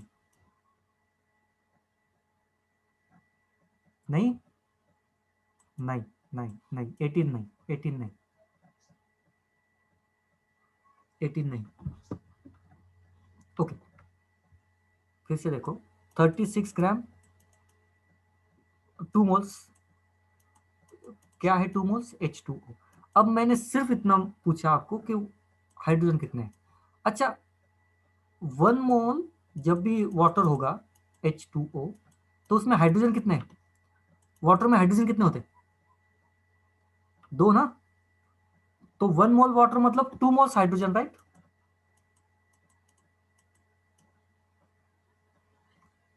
क्लिक हो गया कि नहीं हुआ, क्लिक हुआ कि नहीं, 1 मोल ना, 9 भी कहां से आ गया, 9 भी नहीं, 9 भी नहीं।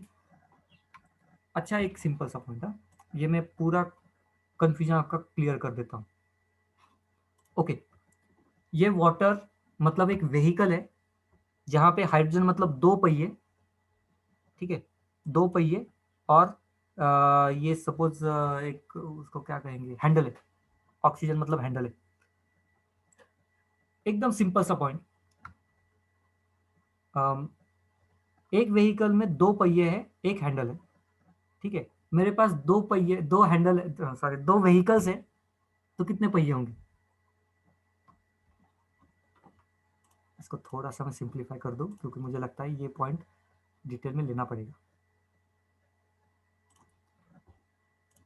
यहां पे ध्यान दो, अभी कोई भी वाटर हो या कोई भी मॉलिक्यूल, यहाँ पे सिंपली मैं वाटर ले रहा हूँ यहाँ पे एग्जांपल के लिए, 1 मोल वाटर मतलब 6.023 इंटू 10⁻23, ये तो सबको कन्वर्जन आता है, ये कोई बड़ी बात नहीं है। लेकिन 1 मोल वाटर में हाइड्रोजन कितने हैं, तो ऑब्वियसली 2 मोल हाइड्रोजन प्लस 1 मोल ऑक्सीजन से वाटर बनता है ना, बराबर है, तभी तो हम इसको H2O कहते हैं। H2O का मतलब क्या है, H2O का मतलब क्या है, हाइड्रोजन 2 और oxygen 1, so 2 moles hydrogen and 1 mole oxygen, ये तो क्लियर है। ओके, अब मैंने सिंपली सिंपली आपको कहा कि ये 1 मोल ऑक्सीजन, ये 1 मोल वाटर नहीं है, ये 2 मोल वाटर है, 2 मोल H2, तो हाइड्रोजन कितने होंगे, तो ऑब्वियसली 4 होंगे ना, क्योंकि 2 मल्टीप्लाइड बाय 2 करो, 4 मोल हाइड्रोजन होंगे, प्लस वाटर कितना होगा, वाटर कितना होगा 2 इंटू यहाँ पे कुछ भी नहीं मतलब 1, तो ऑब्वियसली 2 मोल्स ऑक्सीजन। समझ में आया नहीं आया? Yes no?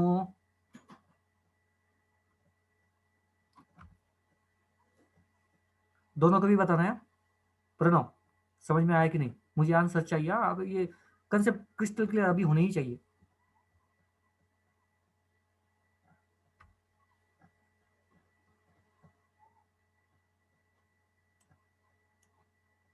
Okay, so next simple सा पॉइंट।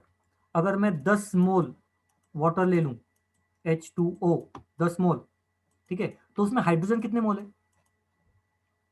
10 मोल वाटर, हाइड्रोजन कितने मोल है?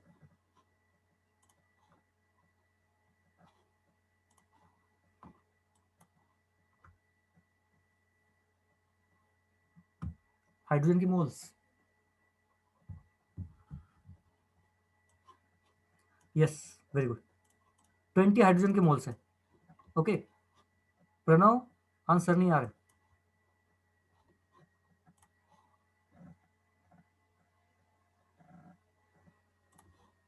ओके, फिर भी कंफ्यूजन है ही, ठीक है चलो। आई थिंक दिशा को कंसेप्ट क्लियर हो गई है। अब सिर्फ प्रणव का थोड़ा सा कंफ्यूजन है, दूर कर देता हूँ। ये वाटर बनता कैसे है? वाटर दो हाइड्रोजन एक ऑक्सीजन से बनता है ना। मैंने कार एक गाड़ी का एग्जांपल दिया था, बाइक का एग्जांपल दिया था। दो पहिए और एक हैंडल से बाइक बनती है ना, ठीक है। उसी हिसाब से वाटर बनता कैसे है? दो हाइड्रोजन एक ऑक्सीजन से बनता है ना। तो 1 मोल water is nothing but 2 moles hydrogen. 2 mole hydrogen combine करेंगे, एक ऑक्सीजन लेके आओगे, तभी तो वाटर बनेगा, राइट। तो 1 मोल मतलब 2 मोल हाइड्रोजन 1 मोल ऑक्सीजन।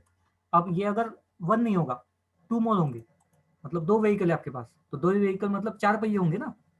उसी हिसाब से 2 मोल वाटर है तो 4 मोल हाइड्रोजन होंगे, 2 मोल ऑक्सीजन होगा, राइट। 10 मोल है, 10 व्हीकल है आपके पास, तो पहिए कितने होंगे? 20 होंगे ना, क्योंकि एक व्हीकल को कितने पहिए? दो पहिए, मतलब एक वाटर में दो हाइड्रोजन है, तो 10 वाटर में कितने हाइड्रोजन होंगे? 20। क्या मुश्किल है उसमें प्रणव? ओके चलो नेक्स्ट एग्जांपल। CH4, अब व्हीकल लेके आया मैं, कार लेके आया। 1 मोल CH4 में कितने हाइड्रोजन होंगे? कितने मोल हाइड्रोजन? 1 मोल CH4 में, 1 मोल CH4 हाइड्रोजन कितने होंगे? 1 मोल CH4 हाइड्रोजन कितने होंगे? करेक्ट दिशा। प्रणव,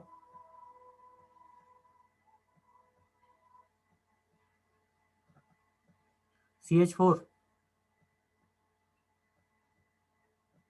1 मोल CH4 में कितने हाइड्रोजन होंगे? कितने मोल हाइड्रोजन होंगे?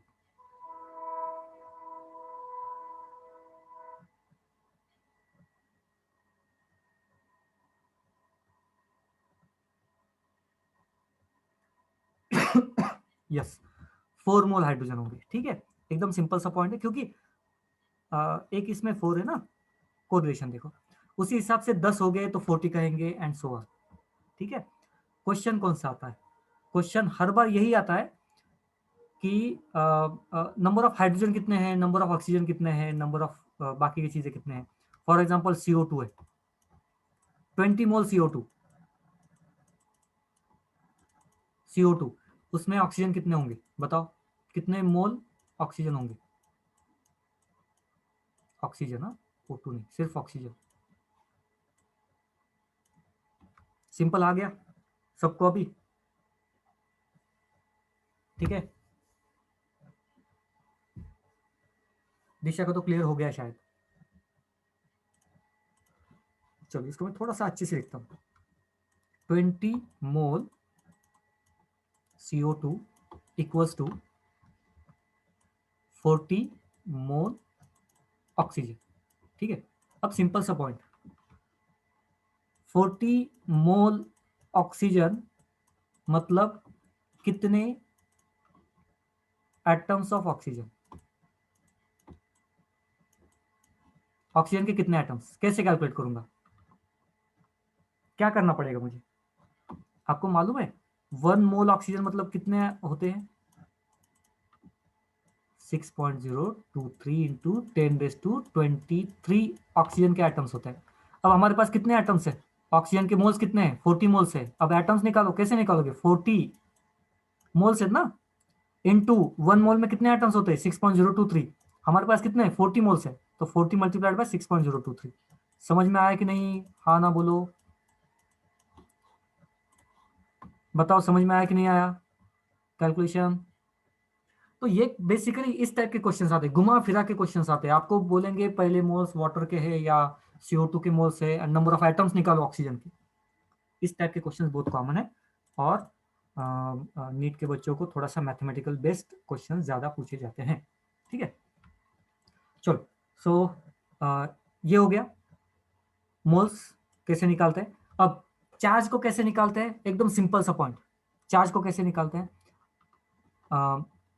सपोज मेरे पास कंपाउंड में सोडियम है, ठीक है। सोडियम के आपको एटम्स गिनने हैं, Na+ एटम्स गिनने हैं, जितने भी एटम्स आएंगे। कैसे निकालेंगे? Moles multiply by Avogadro number. अभी हमने देखा था ना, मोल्स जितने हैं उसको मल्टीप्लाई बाय एवोगाड्रो नंबर करेंगे तो कोई भी एटम होगा, पार्टिकल होगा, उसके नंबर ऑफ पार्टिकल्स आ जाएंगे, ठीक है। Multiplied by charge on 1 ion. अब सोडियम है तो एक ही चार्ज है, तो 1 ही लिखेंगे वहां पे। कैल्शियम होगा तो 2 लिखेंगे, ओके। इनटू टोटल चार्ज निकालना है, चार्ज का यूनिट होता है कूलम। और 1 चार्ज, अब ये 1 पॉजिटिव चार्ज मतलब कितने कूलम होता है? 1.6 इंटू 10⁻19 कूलम होता है पॉजिटिव, प्लस नेगेटिव होगा तो -1.6 इंटू 10⁻19 कूलम, ठीक है। तो चार्ज में कन्वर्ट करना है तो simple number of ions, charge कितने हैं एंड कूलम से मल्टीप्लाई करना पड़ेगा, ठीक है। इसका यूज सबसे ज्यादा हमें इलेक्ट्रोकेमिस्ट्री में करना है, ओके। एक स्टेप आगे चला गया है अभी। Next point is molar mass is defined as, molar mass किसे कहते हैं? तो mass of 1 mole of substance in gram. ये तो सिंपल सा पॉइंट है, समझ में आ गया कि ऊपर से चला गया? ये टोटल चार्ज समझ में आया कि नहीं आया? आ गया सबको समझ में?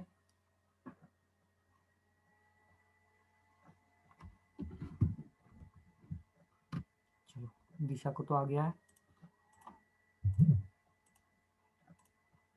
कोई डाउट होगा तो पूछते जाओ। प्रणव, समझ में ना आए तो पूछते जाओ।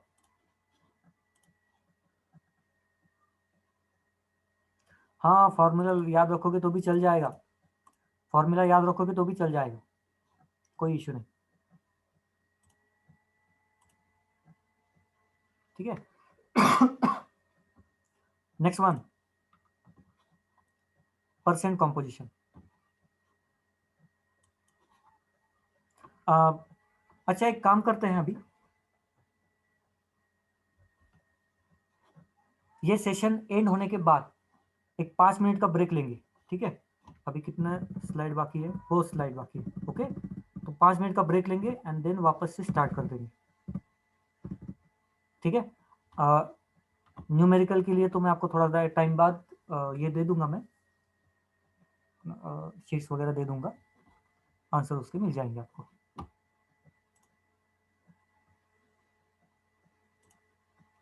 ओके, परसेंटेज कॉम्पोजिशन सिंपल है। परसेंटेज कॉम्पोजिशन, मास परसेंटेज कैसे निकालते हैं? Mass of element in component divided by molar mass into 100। मास मतलब क्या है? आपने वाटर ले लिया सपोज 100 ग्राम, ठीक है, उसमें शुगर डाल दी 10 ग्राम, तो आप परसेंटेज कैसे निकालोगे? तो शुगर का परसेंटेज निकालना है तो 10 डिवाइडेड बाय टोटल वेट कितना है? 10 प्लस 100, 110 इंटू 100। ऐसे आप परसेंटेज निकालोगे, 0 0 कैंसिल हो गया, 1/11 कर दोगे तो आपको फाइनल आंसर आ जाएगा।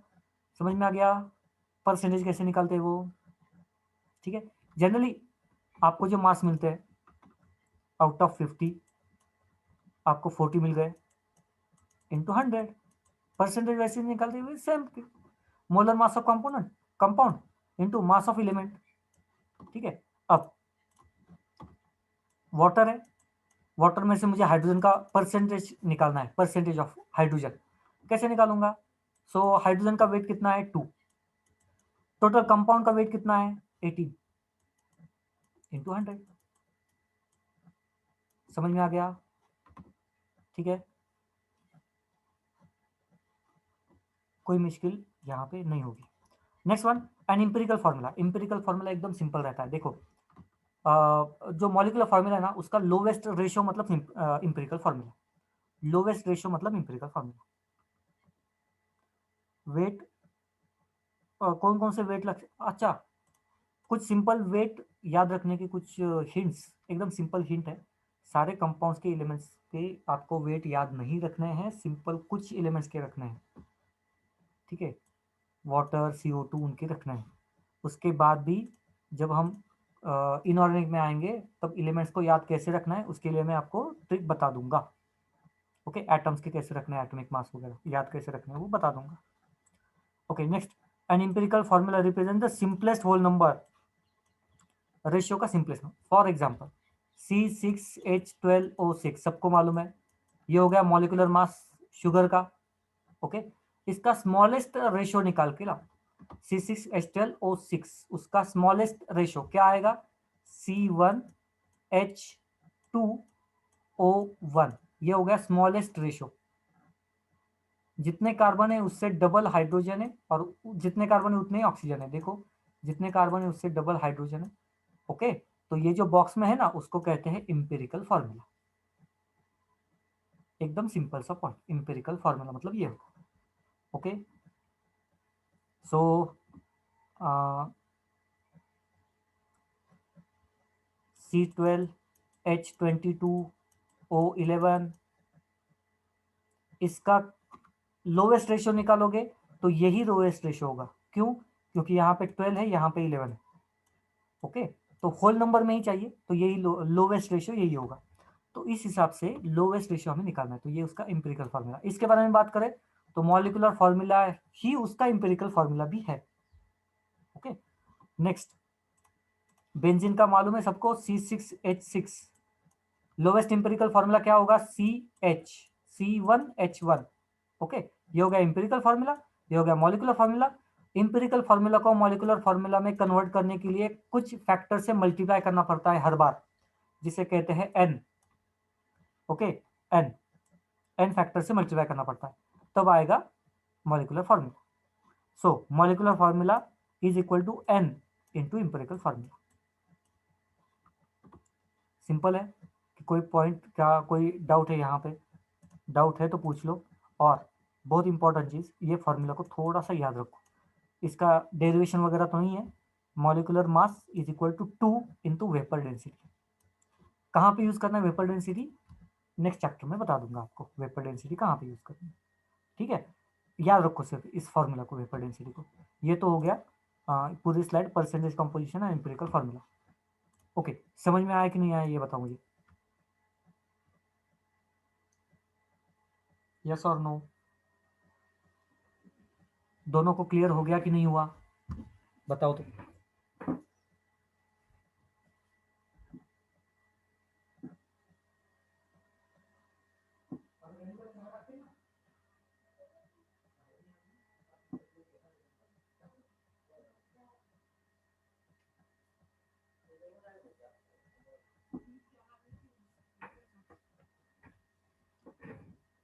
चलो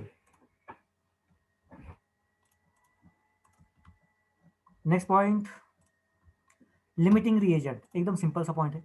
लिमिटिंग रिएजेंट मतलब रिएक्शन में suppose H2 plus O2 gives us H2O, ठीक है।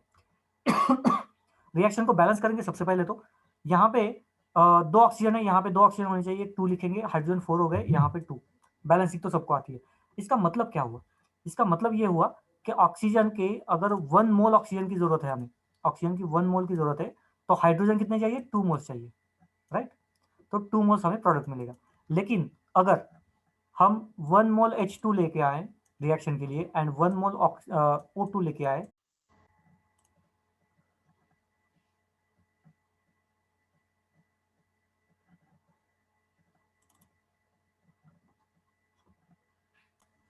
सिंपल सा पॉइंट है। लिमिटिंग रिएजेंट में क्या करते हैं हम, ये रिएक्शन ले लिया, यहाँ पे 1 मोल हाइड्रोजन 1 मोल ऑक्सीजन, ठीक है। रिएक्शन परफॉर्म करेंगे तो दोनों में से एक रिएक्टेंट कम हो जाएगा, कम गिर जाएगा, राइट। या फिर 100% यूटिलाइज होगा एंड 100% रिएक्शन परफॉर्म नहीं होगी। क्यों नहीं होगी? इन दोनों में से कौन सा रिएजेंट कम क्वांटिटी में है, बताओगे? कोई बताएगा? हाइड्रोजन एंड ऑक्सीजन में कौन सा एलिमेंट कम क्वांटिटी में है? जितनी जरूरत है उतना नहीं है, कौन सा एलिमेंट नहीं है? बैलेंस रिएक्शन आपके सामने है, और जो मोल चाहिए वो भी आपके सामने है, जो दिए है वो। तो दोनों में से एक रिएक्टेंट जो है वो कम क्वांटिटी में है, या जितनी जरूरत है उससे कम है। बताएगा कोई? नहीं?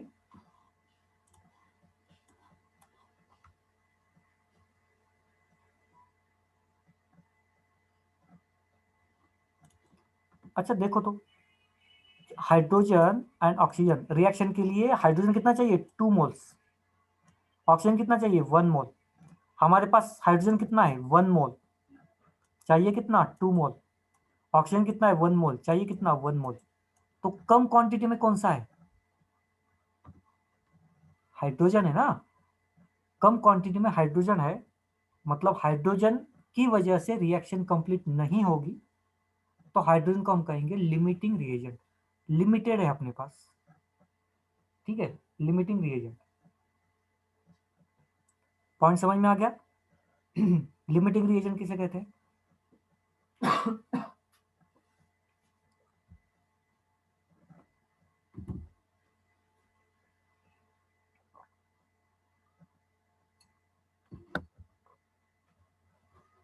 ओके चलो,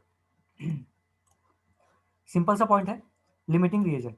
next point is reaction yield. एकदम बेसिक है, देखो सपोज हमने 2 मोल्स भी लेके आए, H2 + O2 gives us H2O। Complete कर दी रिएक्शन, 2 मोल, 1 मोल, 2 मोल, हमने प्रैक्टिकली परफॉर्म भी कर दिया। और हम क्या चाहते हैं कि ये 2 मोल्स वाटर बन जाए। 2 मोल्स मतलब 1 मोल वाटर मतलब 18 ग्राम, एंड 2 मोल्स मतलब 36 ग्राम, ठीक है, वाटर बन जाए, ऐसे हम चाहते हैं। या फिर ये थेरेटिकल हो गया, लेकिन प्रैक्टिकली कितना बनेगा? अगर प्रैक्टिकली 30 ग्राम बना, तो प्रैक्टिकली हमारी एक्यूरेसी कितनी है, तो या फिर रिएक्शन यील्ड कितनी आ गई, क्योंकि 100% रिएक्शन तो कभी होती नहीं है ना, तो साइड रिएक्शंस वगैरह होती है। तो प्रैक्टिकल रिएक्शन यील्ड कैसे कहते हैं? एक्चुअल यील्ड जो कि 30 ग्राम आया, एक्सपेक्टेड 36 थी, तो actual yield 30 divided by theoretical yield कितनी थी? 36 इंटू 100। इसको कैलकुलेट करोगे तो आपको आएगी रिएक्शन यील्ड जो प्रैक्टिकली आती है वो। ओके, तो ये हो गया रिएक्शन यील्ड, जो प्रैक्टिकली जितनी रिएक्शन बनेगी उतनी। देखिए, नीट के लिए ये बहुत इंपॉर्टेंट है, क्योंकि जब भी मेडिसिन का प्रिपरेशन किया जाता है ना, तो 100% रिएक्शन कभी परफॉर्म नहीं होती। पैरासिटामोल बनाना है आपको, सपोज पैरासिटामोल, 2-3 इंग्रेडिएंट आपने डाल दिए, तो ऐसे थोड़ी ना होगा कि 100% जो प्रोडक्ट बनेगा वो पैरासिटामोल ही बनेगा, नहीं ना, साइड रिएक्शन भी होता है, कुछ अनरिएक्टेड रहता है, रिएक्शन होती ही नहीं है। ओके, तो बहुत सारी साइड रिएक्शंस भी होते हैं। तो जो हमें डिजायर्ड प्रोडक्ट मिला, उसका वेट डिवाइडेड बाय जितना मिलना चाहिए था थेरोटिकली, उसका वेट इंटू 100, उसको हम कहते हैं थेरोटिकल यील्ड। ओके, थेरोटिकली कितना बना। आपने प्रैक्टिकल, अभी तो आपके कोविड की वजह से प्रैक्टिकल बहुत कम हो गए, लेकिन कोई भी बच्चे का 100% प्रैक्टिकल यील्ड कभी नहीं आता। ओके, किसी का भी नहीं आता। तो ये समझ में आ गया, रिएक्शन यील्ड मतलब प्रैक्टिकल यील्ड होता है, रिएक्शन परफॉर्म करने के बाद कितने परसेंटेज रिएक्शन सक्सेसफुल रही। ओके, आप एग्जाम देते हो तो हर बार 100% थोड़ी ना मार्क्स आते हैं। ओके, वही पॉइंट है यहाँ। कंसेप्ट क्लियर हो गया? किसी को कोई डाउट है?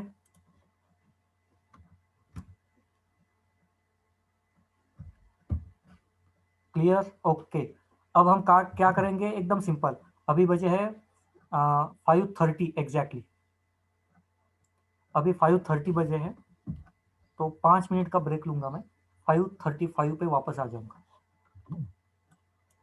ठीक है। The recording first. ओके, तो ये हो गया लिमिटिंग रिएजेंट, ठीक है।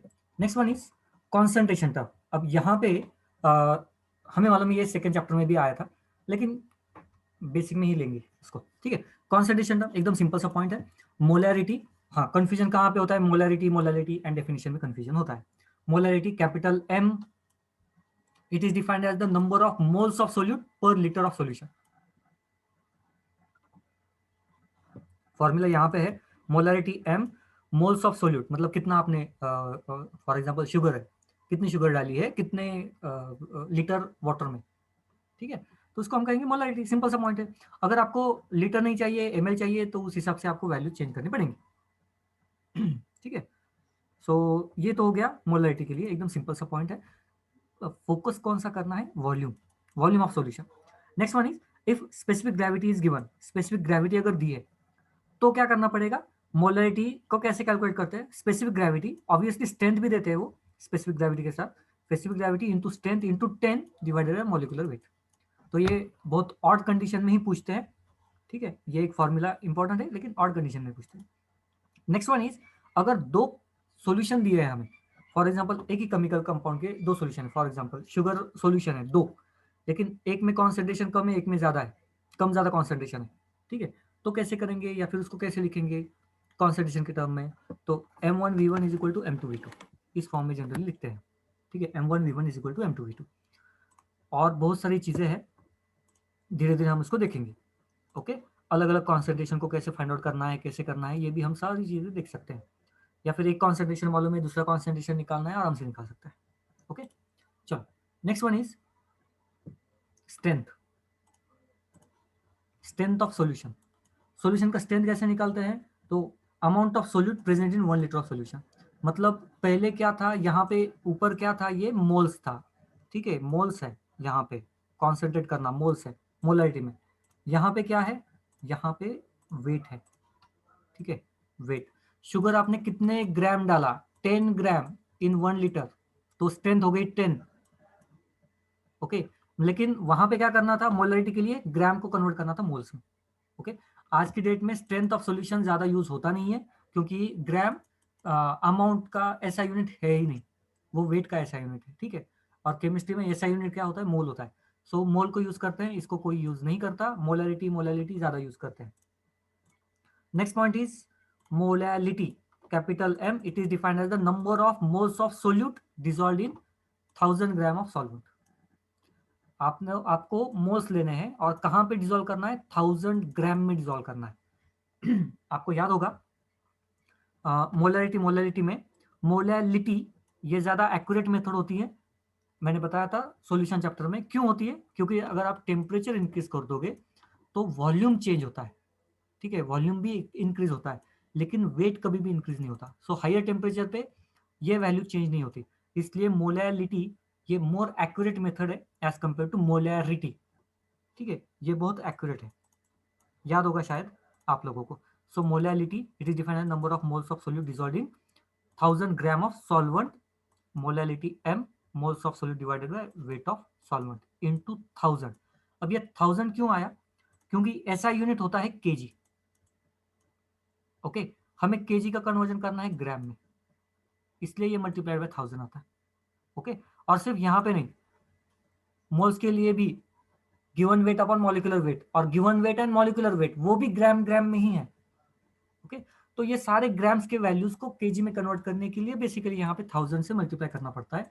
सो बाय डिफॉल्ट फॉर्मूले में ही है 1000, क्यों है ये मैंने आपको बता दिया, ग्राम को कन्वर्ट, ये ग्राम है ना, इसलिए ऐसा यूनिट तो ग्राम का नहीं होता, केजी का होता है, तो ये चेंज करने के लिए 1000 से मल्टीप्लाई करना पड़ता है। आई होप ये आपको सब क्लियर हो गया होगा, मोलैरिटी भी, स्ट्रेंथ भी, मोलैलिटी भी हो गया क्लियर, यस नो बता दो।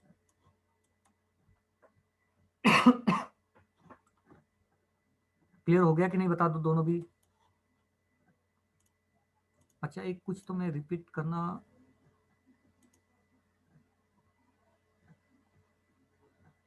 भूल गया, प्रणव ने कहा था इसको रिपीट करने के लिए, तो इसका एक बार रिपीट कर देता हूं,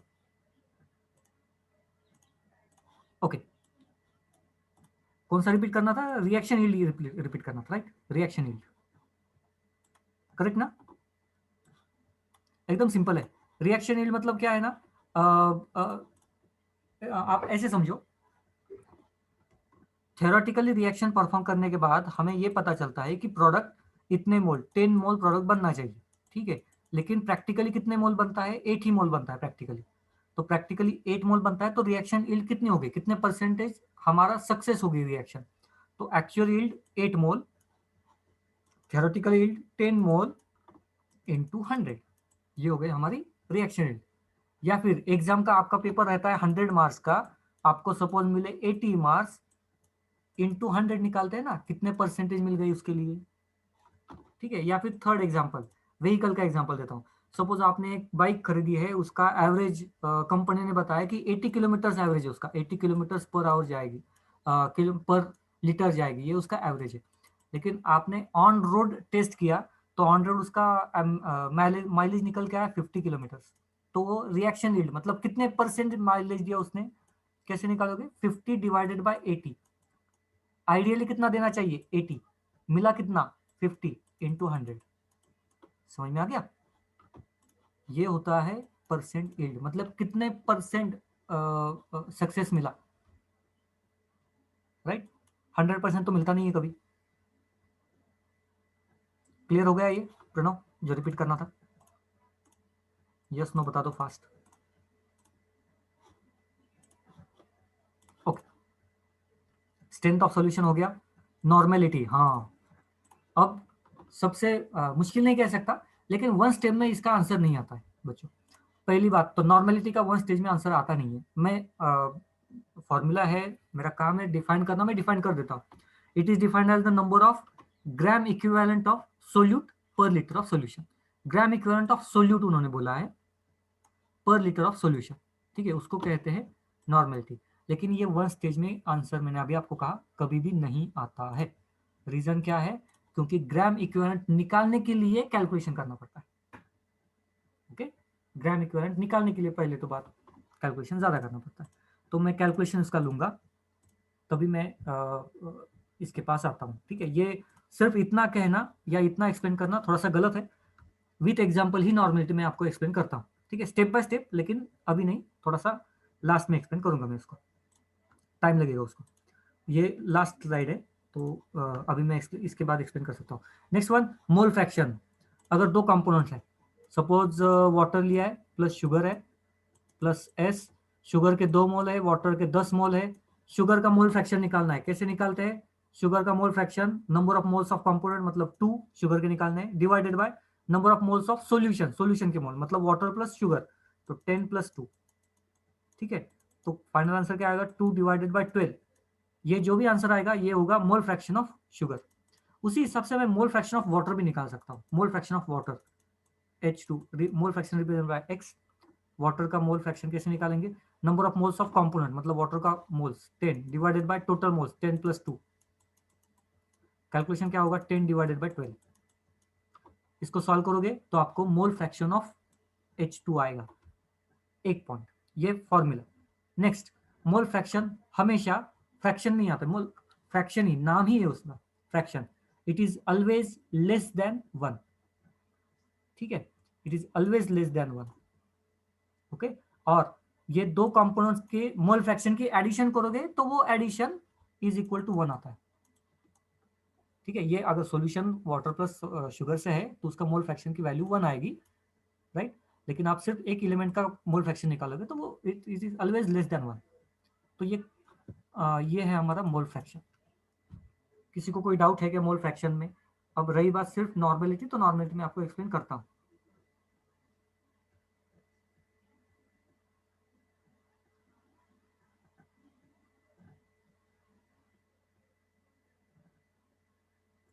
ये क्लियर हो गया कि नहीं हुआ, ये मुझे बता।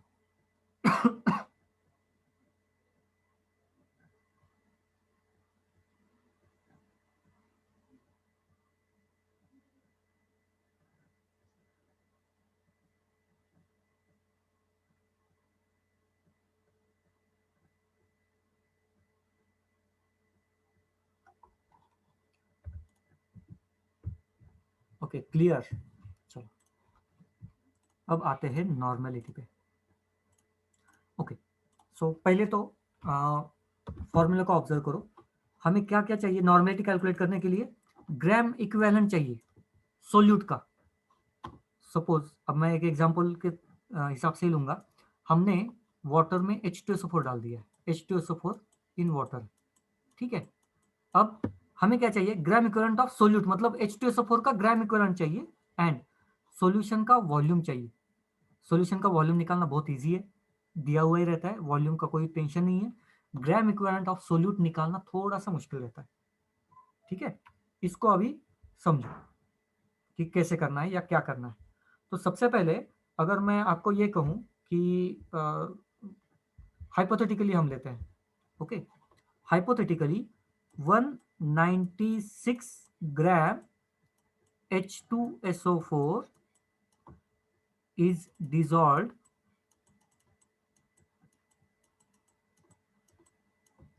in say 2 litre of water, ठीक है, 2 litre water. Then calculate the normality, आपको पूछा गया है, सिंपल सा पॉइंट, नॉर्मेलिटी को कैलकुलेट करना है। तो नॉर्मेलिटी के हिसाब से वॉल्यूम ऑफ सॉल्यूशन तो यहीं पे दिया गया है, विच इज नथिंग बट 2। तो यहाँ पे कोई डाउट नहीं होगा, ये वैल्यू तो हमें मिल गई 2। अब ग्राम इक्विवेलेंट कैसे निकालते हैं उसको पहले देखो। ग्राम इक्विवेलेंट सबसे पहले हमें निकालना पड़ेगा H2SO4 का मॉलिक्यूलर वेट। फर्स्ट स्टेज, मैं इसको थोड़ा सा टाइप करता हूं,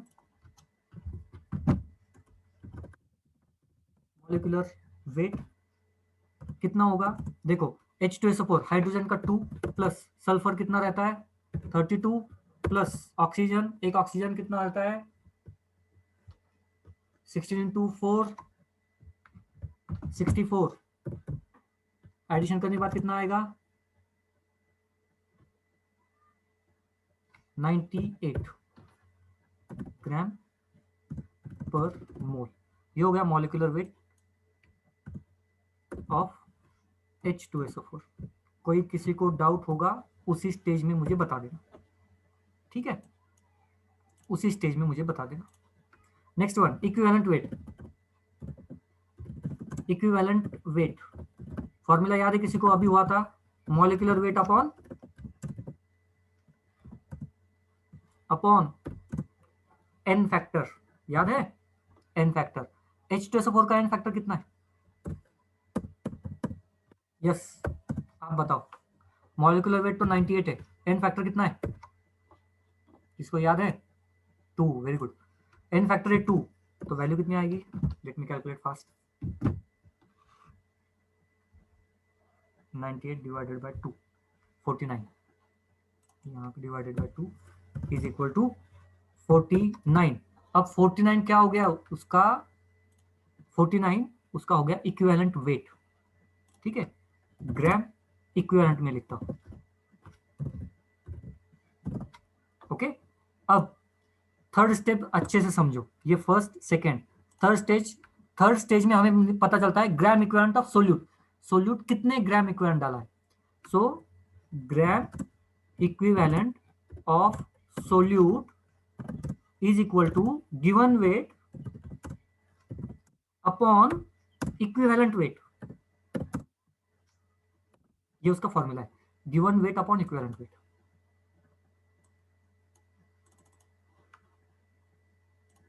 जानबूझ के उसका कलर चेंज कर रहा हूं, थर्ड स्टेज इंपॉर्टेंट है। मुझे वैल्यूज बताओ, गिवन वेट कितना है 196 डिवाइडेड बाय क्या करूं,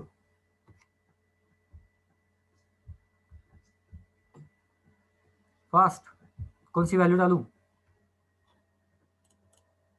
49, करेक्ट 49, आंसर आता है 4। तो ऊपर का जो वैल्यू है ना वो आ गया 4। अब फाइनल कैलकुलेशन हमारा, अब इस फॉर्मूला में वैल्यूज डाल देंगे, ग्राम इक्विवेलेंट आ गया 4 divided by volume of solution 2। तो ये डालने के बाद जो नॉर्मेलिटी बनेगी सॉल्यूशन की, विच is nothing but 2 normal solution, ठीक है। तो ये जो ऊपर की वैल्यू निकालने के लिए ये 3 स्टेज करनी पड़ती है, और इसलिए नॉर्मेलिटी में थोड़ा सा मुश्किल आती है बच्चों, ओके। कॉपी करना है कॉपी कर लो, क्योंकि एग्जाम्पल है तो स्लाइड में आपको नहीं मिलेगा ये, ठीक है, पीपीटी में वगैरह नहीं मिलेगा या पीडीएफ में नहीं मिलेगा, इसको कॉपी करना है कॉपी कर लो। सो मैं एक बार फिर से रिपीट कर देता हूँ, नॉर्मेलिटी फॉर्मूला क्या है, gram equivalent of solute divided by volume of solution. एक एग्जांपल लिया, सॉल्यूशन 1 लीटर, उसका वॉल्यूम हमें मालूम है, और उसमें जो सोल्यूट डाला है उसका वेट उन्होंने दिया है H2SO4 सपोज, एंड 196 उसका ग्राम उन्होंने डाल दिया है H2SO4, ठीक है, हाइपोथेटिकली। सो सबसे पहले क्या करेंगे, H2SO4 का मॉलिक्यूलर वेट निकालेंगे। ठीक है, थोड़ा सा मैं ये चेंज कर देता हूँ।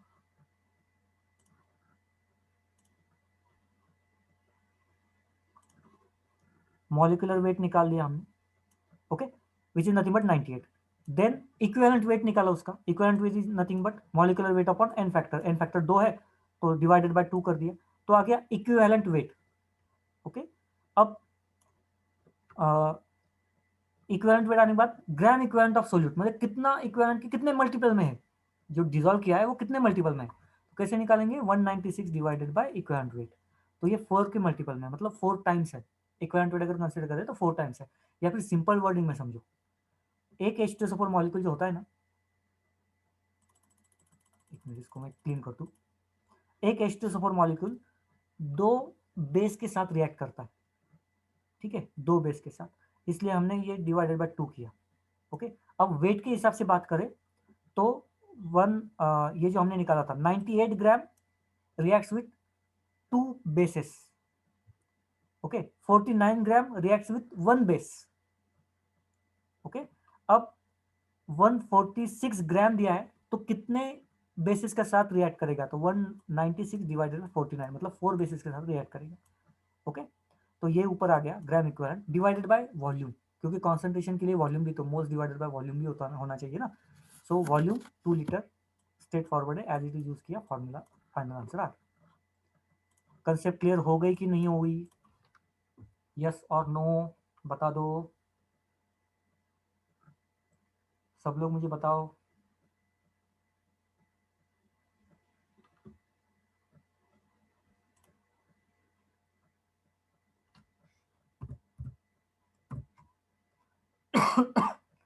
प्रणव डोक्यावरनं गेलं थोडस,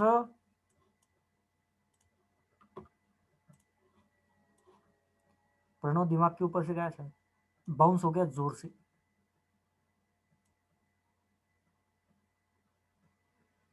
अच्छा ठीक है, इंजर्ड तो नहीं हो गए ना।